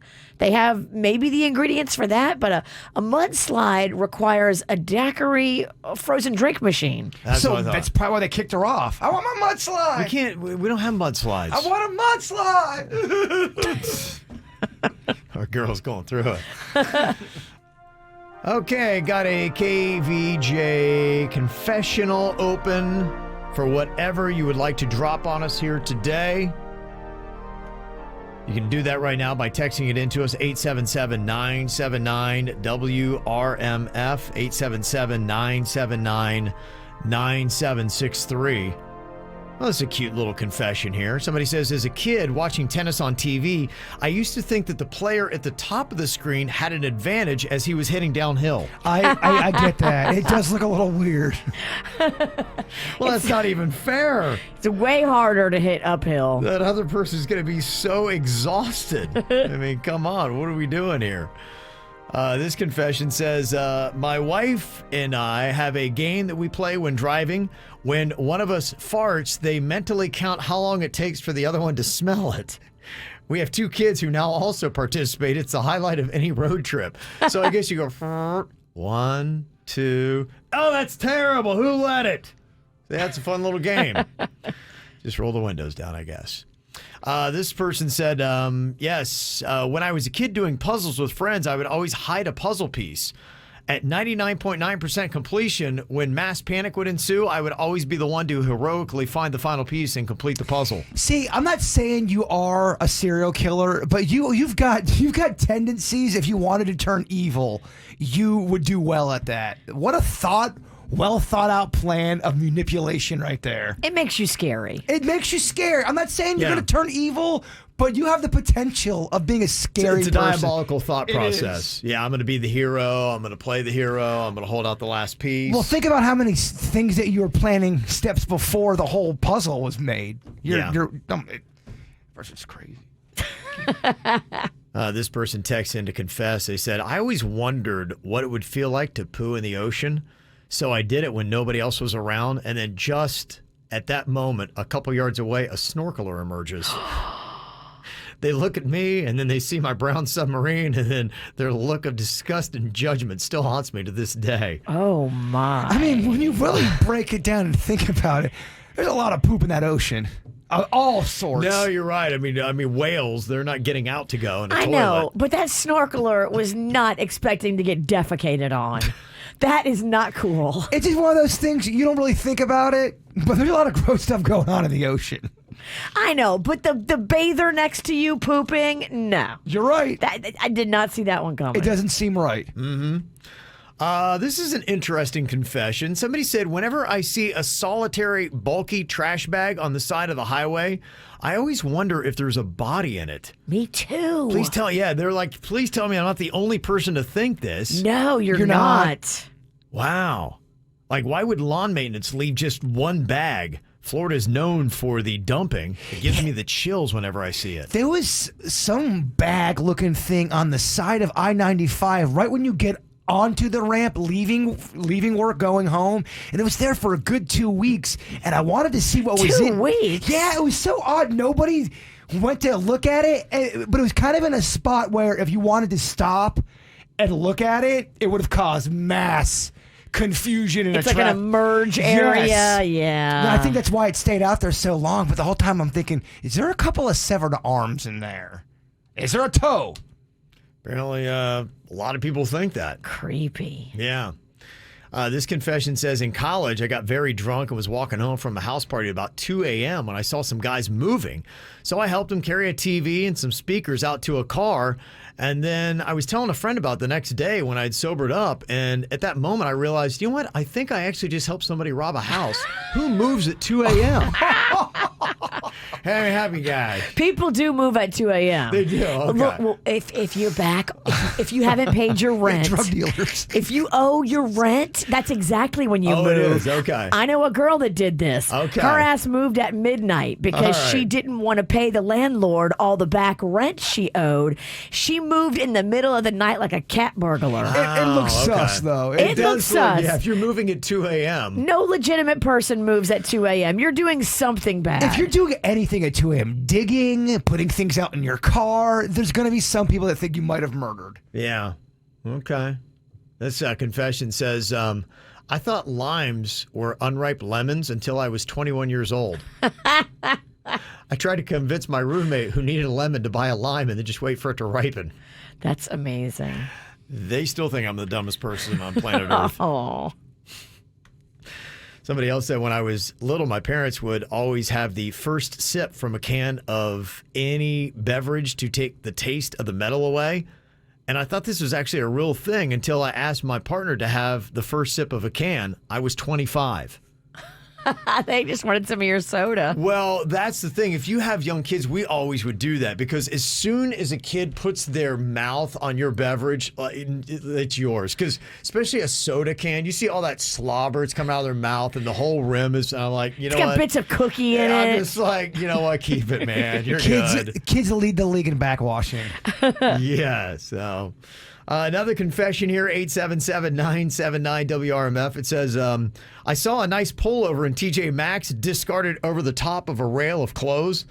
I liked it, but I couldn't see a price tag, so I pulled it over my head to try it on, and when I did, a wallet fell onto the floor. Oh, no. So I picked it up and then handed it to the guy that was staring at me. He asked if he could have his pullover back, too. Well, that's his fault.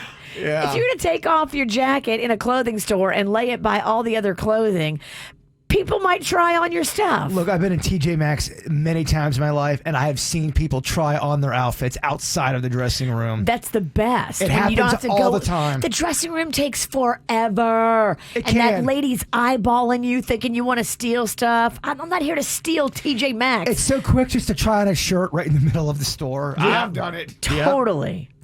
And finally, here today, this confession says a lady just made her toddler's son sit on his dad's lap so I can have a seat on a crowded train. She thought I was pregnant. I am, in fact, just fat and hungover, and you bet your ass I'm going to take that seat. Okay. Okay. There you go. All right. Everybody wins. Everybody wins. All right. Something you want to confess, you can always text them into us, send the emails as well. Chainsmokers, they're just one of the many bands, groups, artists that are going to be playing in South Florida, all part of the Grand Prix that is happening on Sunday at Hard Rock Stadium. It's just crazy who all is in town. The Chainsmokers are going to be at Dare nightclub at the Hard Rock on Friday. And that night is going to be going off at the Hard Rock. You got the Chainsmokers playing and you got Post Malone playing, Virginia. Wow. I mean, that's kind of a fun night, isn't it? That is. I would love to see Post Malone. Yeah, I would too. That is the place to go. I haven't heard about what tickets are going to be like. Dare nightclub all weekend is going to be kind of going off. In fact, tonight the party starts. They got Maluma is going to be playing there tonight. He was in Encanto, correct? I believe. And he also was in a movie very recently. I thought with, was it Jennifer Lopez that he was in where she was dating him and then she winds up with... Owen, what's his name? Wilson? Maluma is a Colombian singer. Yeah. Yes. Yeah. Maluma's the one that Madonna gave a lap dance to. Yeah, in Colombia the other night. Yes. Yes. That is some sexy stuff right now. Yeah, so the Hard Rock is going to be going off this weekend. On Sunday, they got Steve Aoki, who was just at Sunfest, and Deadmau5 is going to be playing there. The Fontainebleau is also got a lot of big artists going to be out there. Calvin Harris is going to be at the Fontainebleau on Saturday. You can check them out. They got David Guetta on Sunday. So it's big stuff. Just even tonight, DJ Khaled's got a gig. He's playing at Story, Miami. Diplo's going to be at 11, and Zed's also at Story. So You know about that Diplo? Yeah, I can get it. yeah, I can get it. What?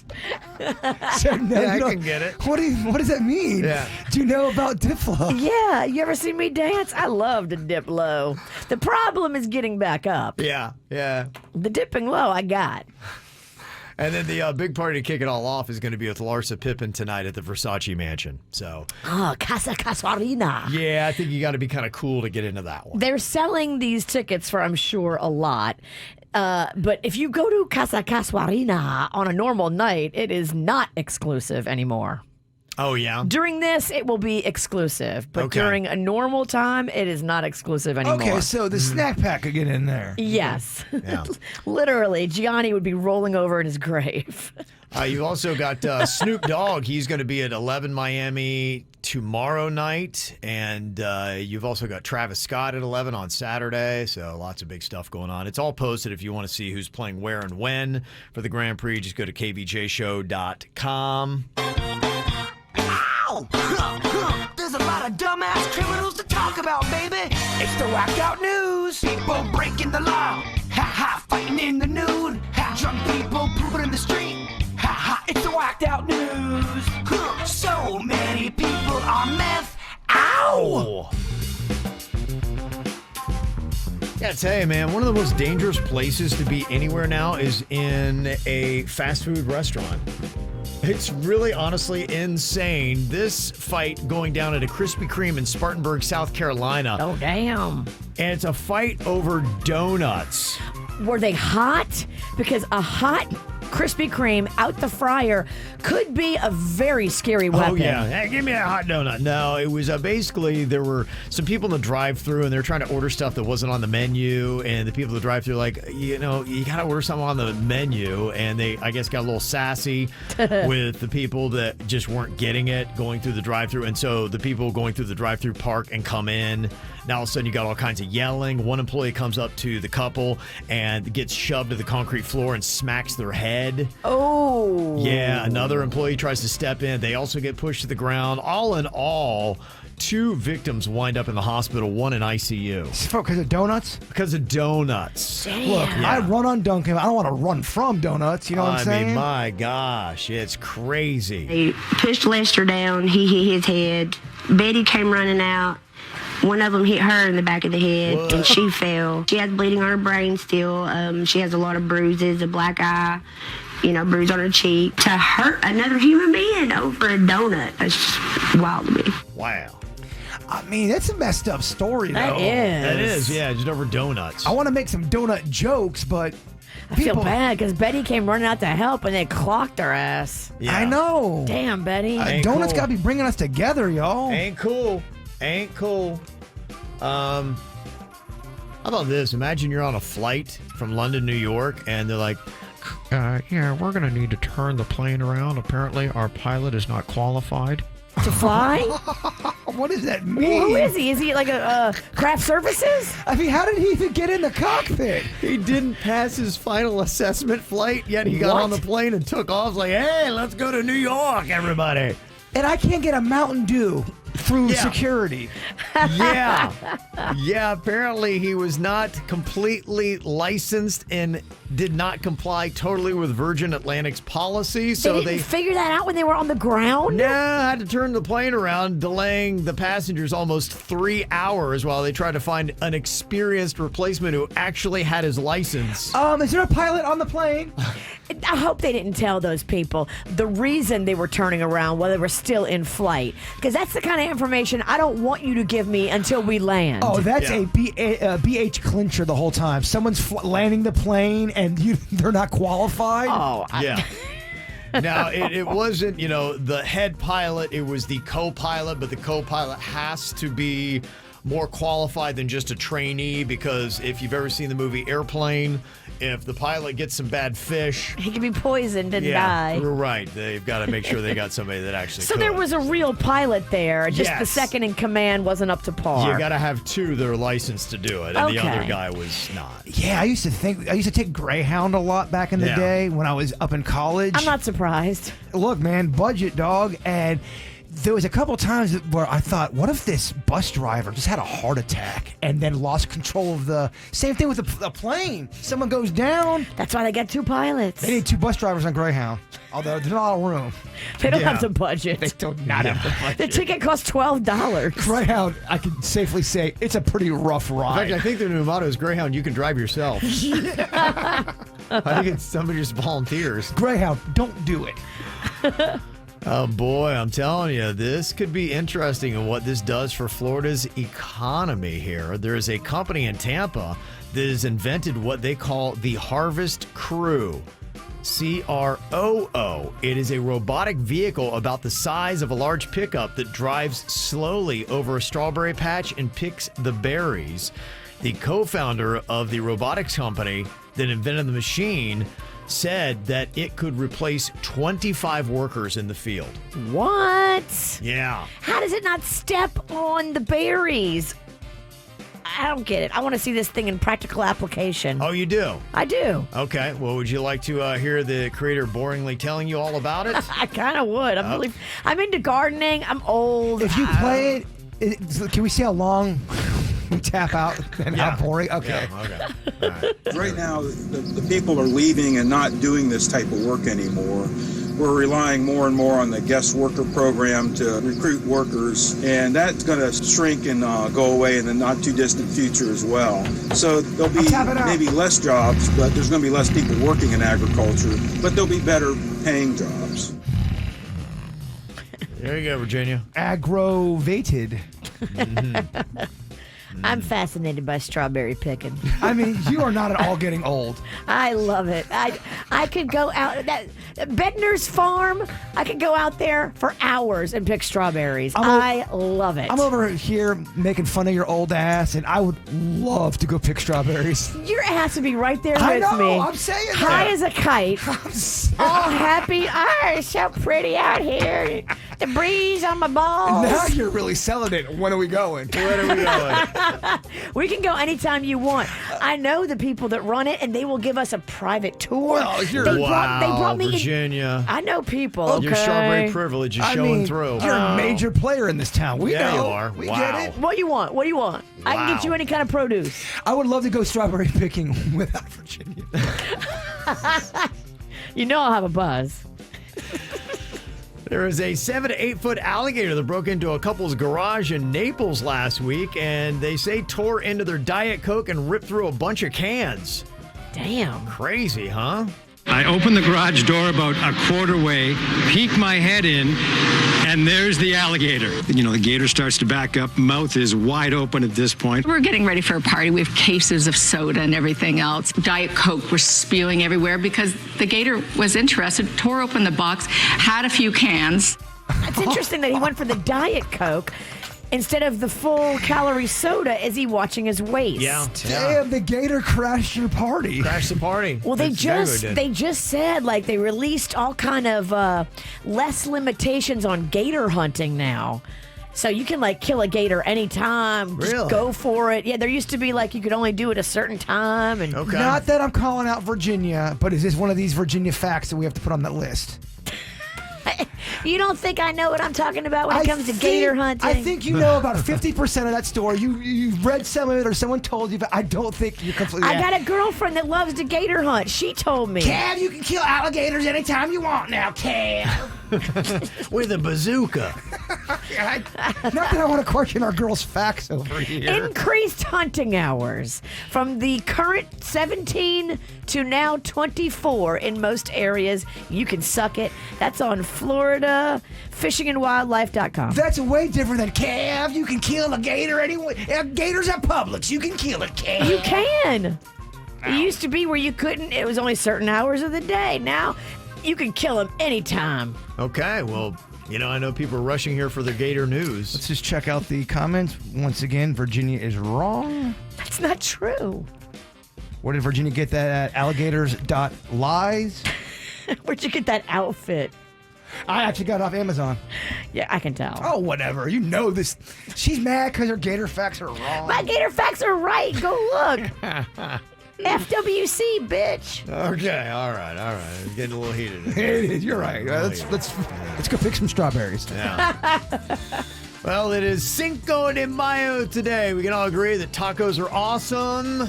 Maybe a little tequila today. I might have to go a little tequila. Do we have some?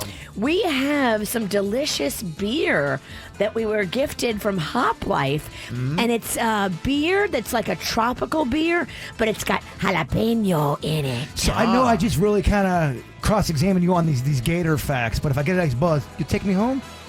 I'll take you home, but I am going to make a video, and you're not going to like it. Yep. That's the price you pay. That's the way it goes, I guess. Yeah. Today is Cinco de Mayo. It is a celebration of the Mexican Army's victory in 1862 over France at the Battle of Puebla during the Franco-Mexican War, and now it's always celebrated on the 5th of May. Now, it's not really actually a big holiday in Mexico, but for Mexicans in the U.S., it kind of has become a day for them to celebrate Mexican culture. So, you know, hey, I'm all about it because I got Mexicans in my family. And so, you know, if we can have tacos and tequila and have a good excuse to love on Mexico, then we're going to go with it. I love it. I love a day drinking party. It's probably top 5. I mean, I can't think of many that beat it besides maybe like St. Patty's Day. Yeah. It's certainly fun on 4th of July. It might be 3rd. Cinco de Mayo is 3rd. It's kind of funny because I do notice, and it's odd because it seems like the gringos have really taken it and run with it. Because I remember when I lived in Fresno, which is the most Mexican place that I have ever been, it wasn't a big deal. But when I got to Kansas City, it was huge. I'm like, why didn't I see this so much in, you know, you'd think if anywhere, it'd be Fresno, where like half the population's Mexican. Gringos just looking for a reason to day drink. Gringos love to day drink. So that's what we're doing today, gringos. So Woohoo! Here's what you can do. We can have a fun little round of Mariachi Name That Tune. Now, here's what you do. You got to say your name to answer, and then you get to give the title of the song. But if you are wrong, then your opponent will get to hear the whole clip. So you say your name, I stop the audio, you got to answer with the title right then and there. Okay. Get it wrong, I play the whole clip for your opponent, okay? Okay, got it. This is tricky. All right, so here we go. Stop the song by saying your name. Clip number 1, Mariachi, name that tune.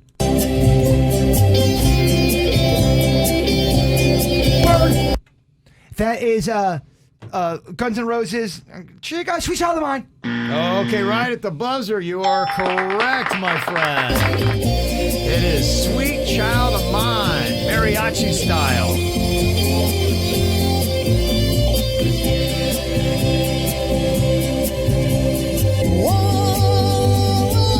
Sweet child of mine. I'd love to hire this band. Yeah, I know. They're not cheap.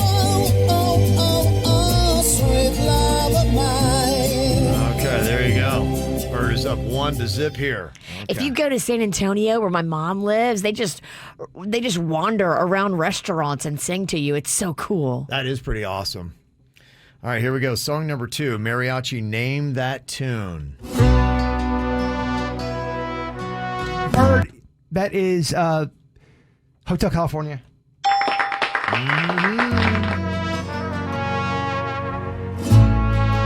Where you at, Virginia? I don't know. It takes me longer. Yeah. That's why I like when we can write it down. Yeah, so you're not good on the quick ones. I've never been known for my quickness. How peaceful is this, huh? Very peaceful. Welcome to the Hotel California. Such a lovely place, such a lovely place, such a lovely place.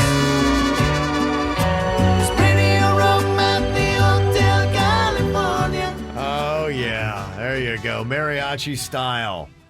Okay, here we go. Jaybird is up 2-0 in Mariachi, name that tune. Let's see if Virginia can get 1 here. Stop it with your name.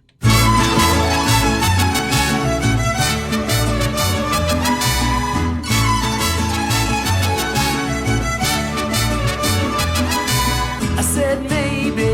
Bird. Yep. That is Wonderwall. That is Wonderwall. That's a tough one. Yeah, Gonna be the one that saves me. And after all, you're my I love that song. That's fun. It's a great vibe if you're at a restaurant or a bar and that in the background. Oh, Totally. yeah. That would be amazing. Okay, here we go.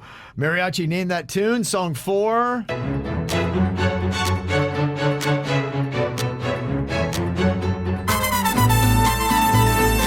Virginia. Yeah. September. Oh, Virginia. Yeah. Earth, Wind, and Fire.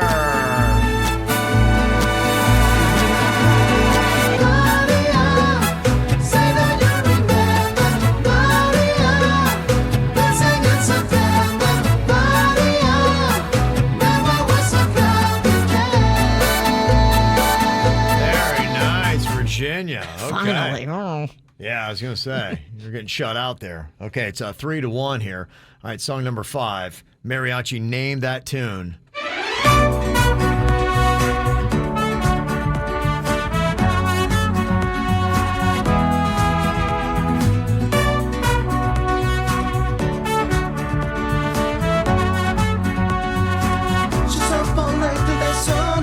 Virginia. Bird. Get lucky. Get lucky, Virginia.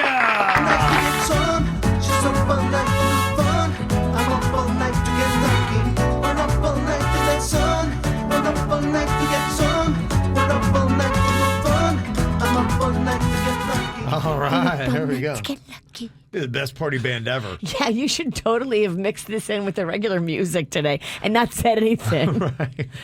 People be like, what the Just F? sounds kind of weird. I don't know what's going on here. Okay, I'll throw one more at you. Let's see if Virginia can tie it all up, or will Bird take the win here and Mariachi name that tune? Bird. Yep. Someone that I used to know. Ah, yes. Go TA. But you didn't have to cut me off. Make out like it never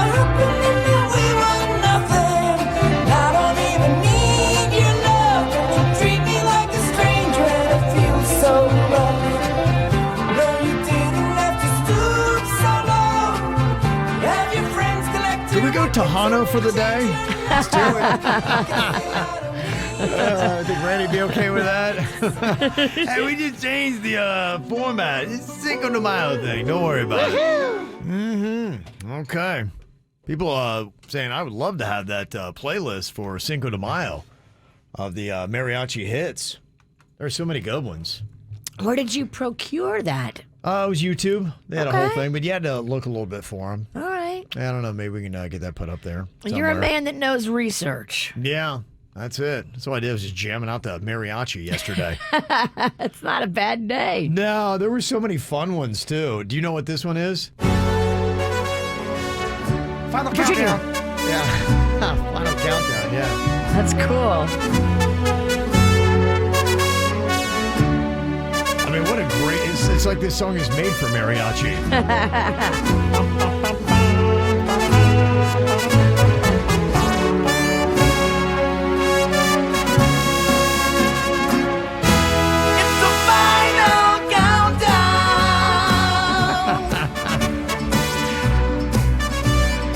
Imagine if you're eating at a Mexican restaurant. Would you go, what the heck is going on here? It's the coolest thing ever. All right, there you go for Cinco de Mayo.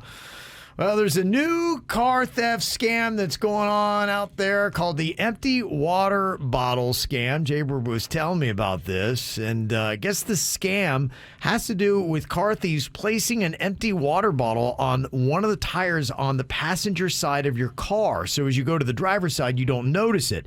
You only notice it when you start to back up and you hear a crunching noise, and then you're like, what the heck did I just hit? So you kind of open your car door to go around to the other side to see what it is, and they go, aha, got you. Jump right in and drive off. Damn. Fool you. So that's how they carjack you. Yeah, and they say that, if you don't get out of your car and maybe just kind of, roll the window down or open the door real quick, they may just come in and try to grab some stuff and take off. But it's basically about creating a diversion and a distraction so they can take advantage of you. That's what the Zodiac Killer used to do. He would act like he's helping someone with their car. There was a woman and her baby, and he acted like, oh, there's something wrong with your tire. Let me fix it. He actually loosened the lug nuts, so when the wheel came off, he had the baby and the woman right there. Damn. I know, man. Diabolical. Yeah. Crazy. So, I don't know. I guess that's the latest thing you got to be aware of. Just, I guess when you go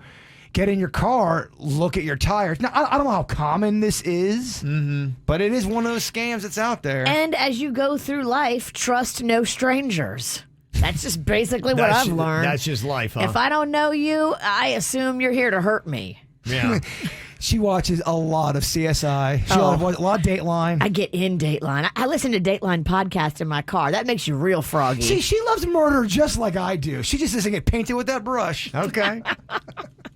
You're the top murder guy on the show. I'm vocal about Kevin's it. the top cocaine guy on the show. I am. You're right. I You're love right. murder. Kevin loves cocaine. Yeah. We all got our own vice, don't we?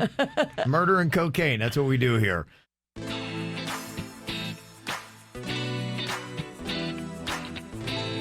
So what exactly is Sober Curious? It's going to be on the news tonight at 11, and a lot of people are kind of really starting to talk about it. Now you might say, well, I mean, just go to AA. That's kind of what it is. But it's not really all that, because Sober Curious is not necessarily an all-in on not drinking. There are just some people out there who are realizing that, you know what, maybe it's good for me to take little breaks. You ever heard about that? What is it? The no drink or the sober New Year thing that people do? Sober January. Yeah, I blocked it out because I don't take part of that. But, so I know a lot of people kind of do that where they just take a month. So that's kind of part of the Sober Curiosity movement. And it is a movement that is out there because I think a lot of people look at, even when you say, look, you have a lot of fun or drinking can be fun, but it also can create a lot of chaos. And it also does things to your body. Your body doesn't necessarily like when you drink too much. That's why you're run down, you have hangovers, you just don't feel good. I mean, I just saw this week that the guitarist for Metallica, Kirk Hammett, they've been heavy drinkers for a long time, and he gave it up 7.5 years ago, and he said it brought his brain back and his memory. He was losing both. He's now 59 years old, and he says that he is more creative musically than he's ever been before in his career with that clear mind. What's your name again? Kevin. So, Kevin, anything you throw in front of me with sober in front of it, I don't want to be a part of it. I'm tapping out. So you've talked about it before. Mm-hmm. I think there is a time where a little alcohol or whatever you're doing can help some creativity, but then I also think it can diminish after a while. It's like you can't do it too long, you can't do it too often. You have to have a balance with it. So if you feel like maybe the balance gets a little off, and you're like, okay, I need to rein it in. It's not like, okay, I'm going to become a non-drinker and you don't have to be an alcoholic to be sober. It's just saying, okay, there are maybe time periods where I got to give my body a little time to reset. So people will experiment with this sober curiosity movement for maybe mental and physical health reasons and clarity. I mean, I remember you talked about how I think it was 2 drinks or 2 beers, you feel like ideas are coming, you're in a good headspace. Mm-hmm. I can relate to that. Now I know some people, because I got a few emails about, oh come on man, you're promoting drinking with creativity and that's not the right thing to do. If you really want to be creative, you don't need any alcohol. Look, everyone's different, man. Well, what alcohol does, it lowers your inhibitions, and sometimes what you do if you're a creative person is those inhibitions would be like, that's a stupid idea, don't say that out loud. When you have a little bit of the alcohol, which lowers your inhibitions, you might spit out things because you don't have that same fear of rejection for the ideas. And so it would be great, honestly, if you could be sober and still kind of get to that mental place, and maybe people train themselves to. But that's why, to your point, I think some people have used certain things to get to a creative space that they weren't able to do without. Yeah.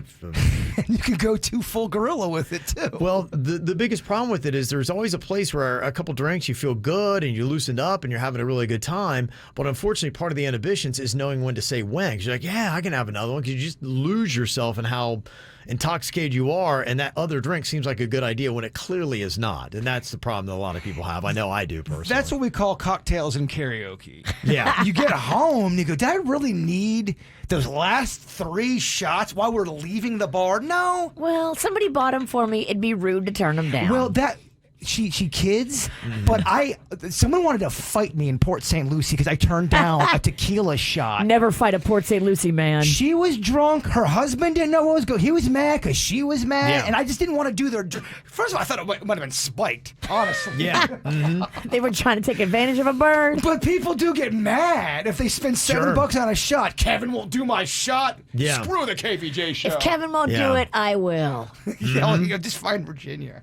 So there are many different ways that you can be sober curious, or this movement where you're just trying to say, okay, maybe I'm pulling back a bit. One of them is to set a time frame for not drinking. It could be a couple weeks. It could be a month. It could be a year.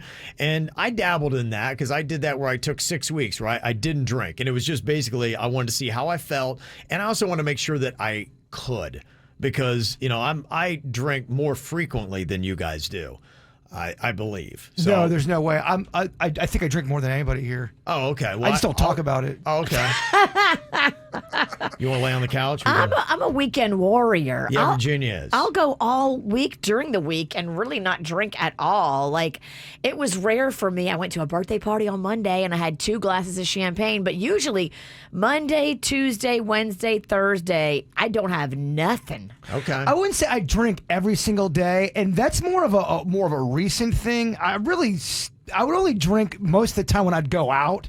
But during the pandemic, I got used to having some drinks at the house. Yeah. And I don't hate it. To your point, you got to make sure you stay in control of it. I'd rather have a few spaced out during the week than have a ton on just one day. That's just where I am mentally now. Not me. I love a day drinking Saturday. Let's go. I like that too, as long as it doesn't turn into what happened at Crazy Horse. Where you just are so Which blown. time? Yeah. It just, the last time was fine. Last time was fun. I went to Smoro. I kept it together, but to the point where you just don't, you're not even having fun. Yeah. When you're that out of it. I don't know. You look like you had a lot of fun on the back of that motorcycle. The pictures would suggest I had a blast. There's a video of you yelling F-bombs. Well, in the moment. And you were just rejoicing on the back of that bike. I don't know. You look pretty happy to me. Look, I'm over here. I have no idea what I'm talking about. I'm a hypocrite. And every day's different for me. It's a release. I'm telling you, it's a release. And sometimes we all need a little release, especially if you've got a lot of stresses in your life. Yeah, look, I would love to be a person that said, man, I never need anything. I'm going to always be sober and be relaxed and cool. I know that's probably not in the cards for me, and I'm okay with that. Well, and I think that's why the sober curiosity movement is gaining a little bit of traction, because it is about moderation. Yes. It's about understanding what alcohol does to your body and how it makes you feel, and then trying to find the right ways and times to use it. So there are things you can do. We're saying, hey, I need to take a couple weeks off. And when you do that, they say, notice whatever positive changes, how you feel. Are you sleeping better? Do you have more energy? Are you getting more done? Those kind of things. So notice how your body is when you have alcohol in it and then when you don't. They say try to find some social activities that don't involve drinking, especially in South Florida so much. There's always a bar near everything. I'm actually stunned that my church yet doesn't have a bar. Well, not even that. Because you find a bar everywhere you go. Everywhere. The movies, the bowling alley. I mean, it's at a point now. You go grocery shopping. Oh, I got to get my wine. Yeah. So I can go shopping. That's why you go to Whole Foods, because they have a whole bar set up. Well, Whole Foods, they got to trick you. Things are expensive. And I know I buy more when I have a buzz going. Me too. They know what they're doing. Oh, I'm like, yeah, you know what? I got a little buzz. I will buy $19 chicken McNuggets. Yeah. They're plant-based. There's no chicken in these nuggets. Oh, they're plant-based? They're $24. And part of being sober curious, too, is recognizing, okay, this is a place where I would normally drink, but I'm going to go to the movies and actually go to a movie and not drink for once. See, I can't go to the movies and drink if I like the movie. Okay. I will forget where the plot. I'm not smart enough to be able to hold a drink and a plot line. Movies, drinking, the bird, not a good equation. No. There's going to be, because you're right. You want to get the, you want to remember it. Well, I also want to, I don't want to sit and watch a movie when I'm drinking. I want to be up and song and dance, man. Let's have some fun, baby.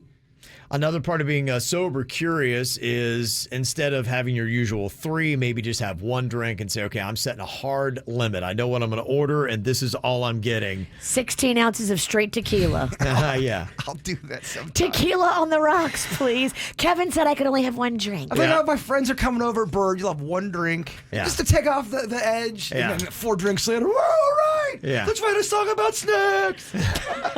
It's a great song.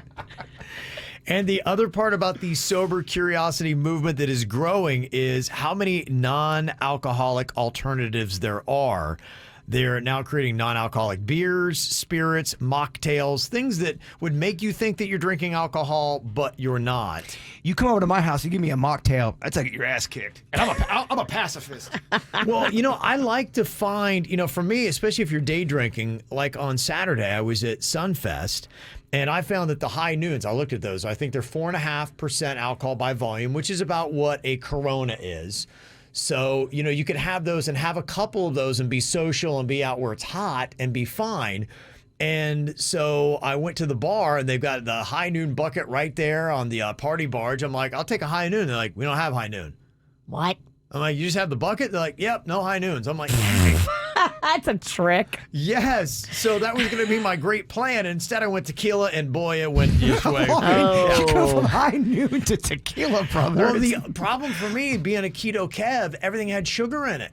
And carbs. Beer has a bunch of carbs. Right. Beer has the carbs. The other drinks had all sugar. And so I'm like, hey, the high noons, I can go without the sugar and the lower alcohol. And that's where, for me, I like this movement because you wind up almost trapped where you're like, and I'm not a huge water drinker, and I should be, and that would have been the right move, Kev. You're in the sun, drink water, dang it, do it. But no, so that's where I like to see this movement for those options. I was at Jazz Fest, and they didn't have any high percentage beers. All they had, a lot of the beer tents, was Miller Lite. Okay, and so me and my sister, we drank Miller Lite from 10 a.m. until we left the festival, and we were fine. I remember everything about the festival. Okay, yeah. I remember leaving the festival. I remember the fun pedicab ride. Right. We took over the guy's Bluetooth and we're playing all this fun music. I remember everything if I stick to beer. Yeah, but here's the that's thing. a smart move. I like that. Just because you remember everything doesn't mean everything was fine. It was fine. Right. Trust me. We took over his stereo, Kevin. He loved it. Blackouts where we got a problem. Blackouts where we have a problem. And when I go to wine or when I go to, let's have a martini at 9 p.m. after I've been drinking beer all day. Right. That is the problem. Now we got problems. Yeah, and that's it. And so hopefully more places will offer low alcohol options, and keep in mind there are a lot of people trying to not have sugar in their diet. So that to me is the ultimate. So I'd like to find a place where they got low alcohol options with low sugar. Do that, and Kev's okay. If not, oh boy. Oh boy. Well, for all of you who are not at all sober curious, this may be more your thing. You know, those people that loves the vino. I've become a wine drinker here as of late. Do enjoy it.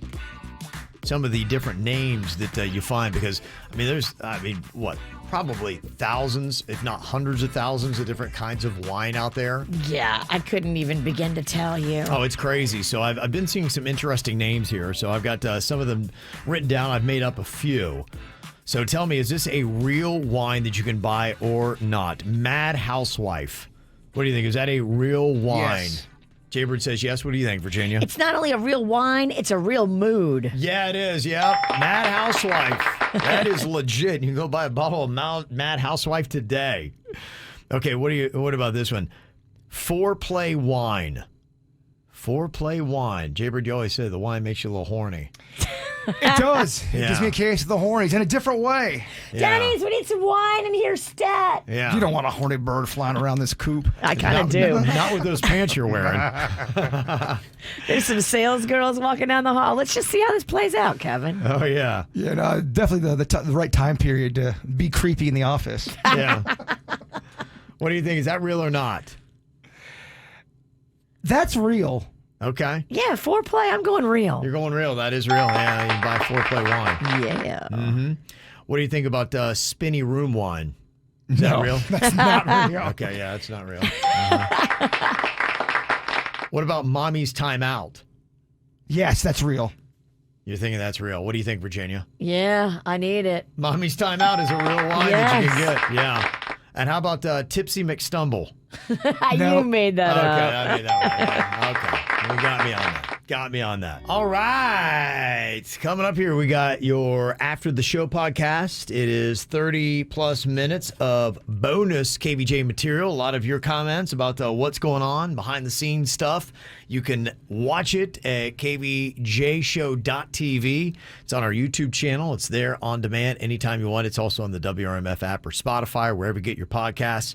Before we get to that, though, Bird, time for you to wrap it all up with your thought for the day. Oh man, I had the best Cinco de Mayo one. I had the best Cinco de Mayo quote for the positive segment, and I'm actually so mad behind the scenes that I was yelling at him, and he was yelling at me behind the scenes. And then it's like, hey, Kevin, and get positive. I'm sorry. That's my fault. Happy Cinco de Mayo. Get that taco and put it in your mouth. Get that taco and put it in your mouth. Yeah, I'm all about fitness. Fitness taco in my mouth. There you go. Okay. That's our thought. That's it. Your boy's rattled. Okay. The KVJ Show on 97.9 WRMF.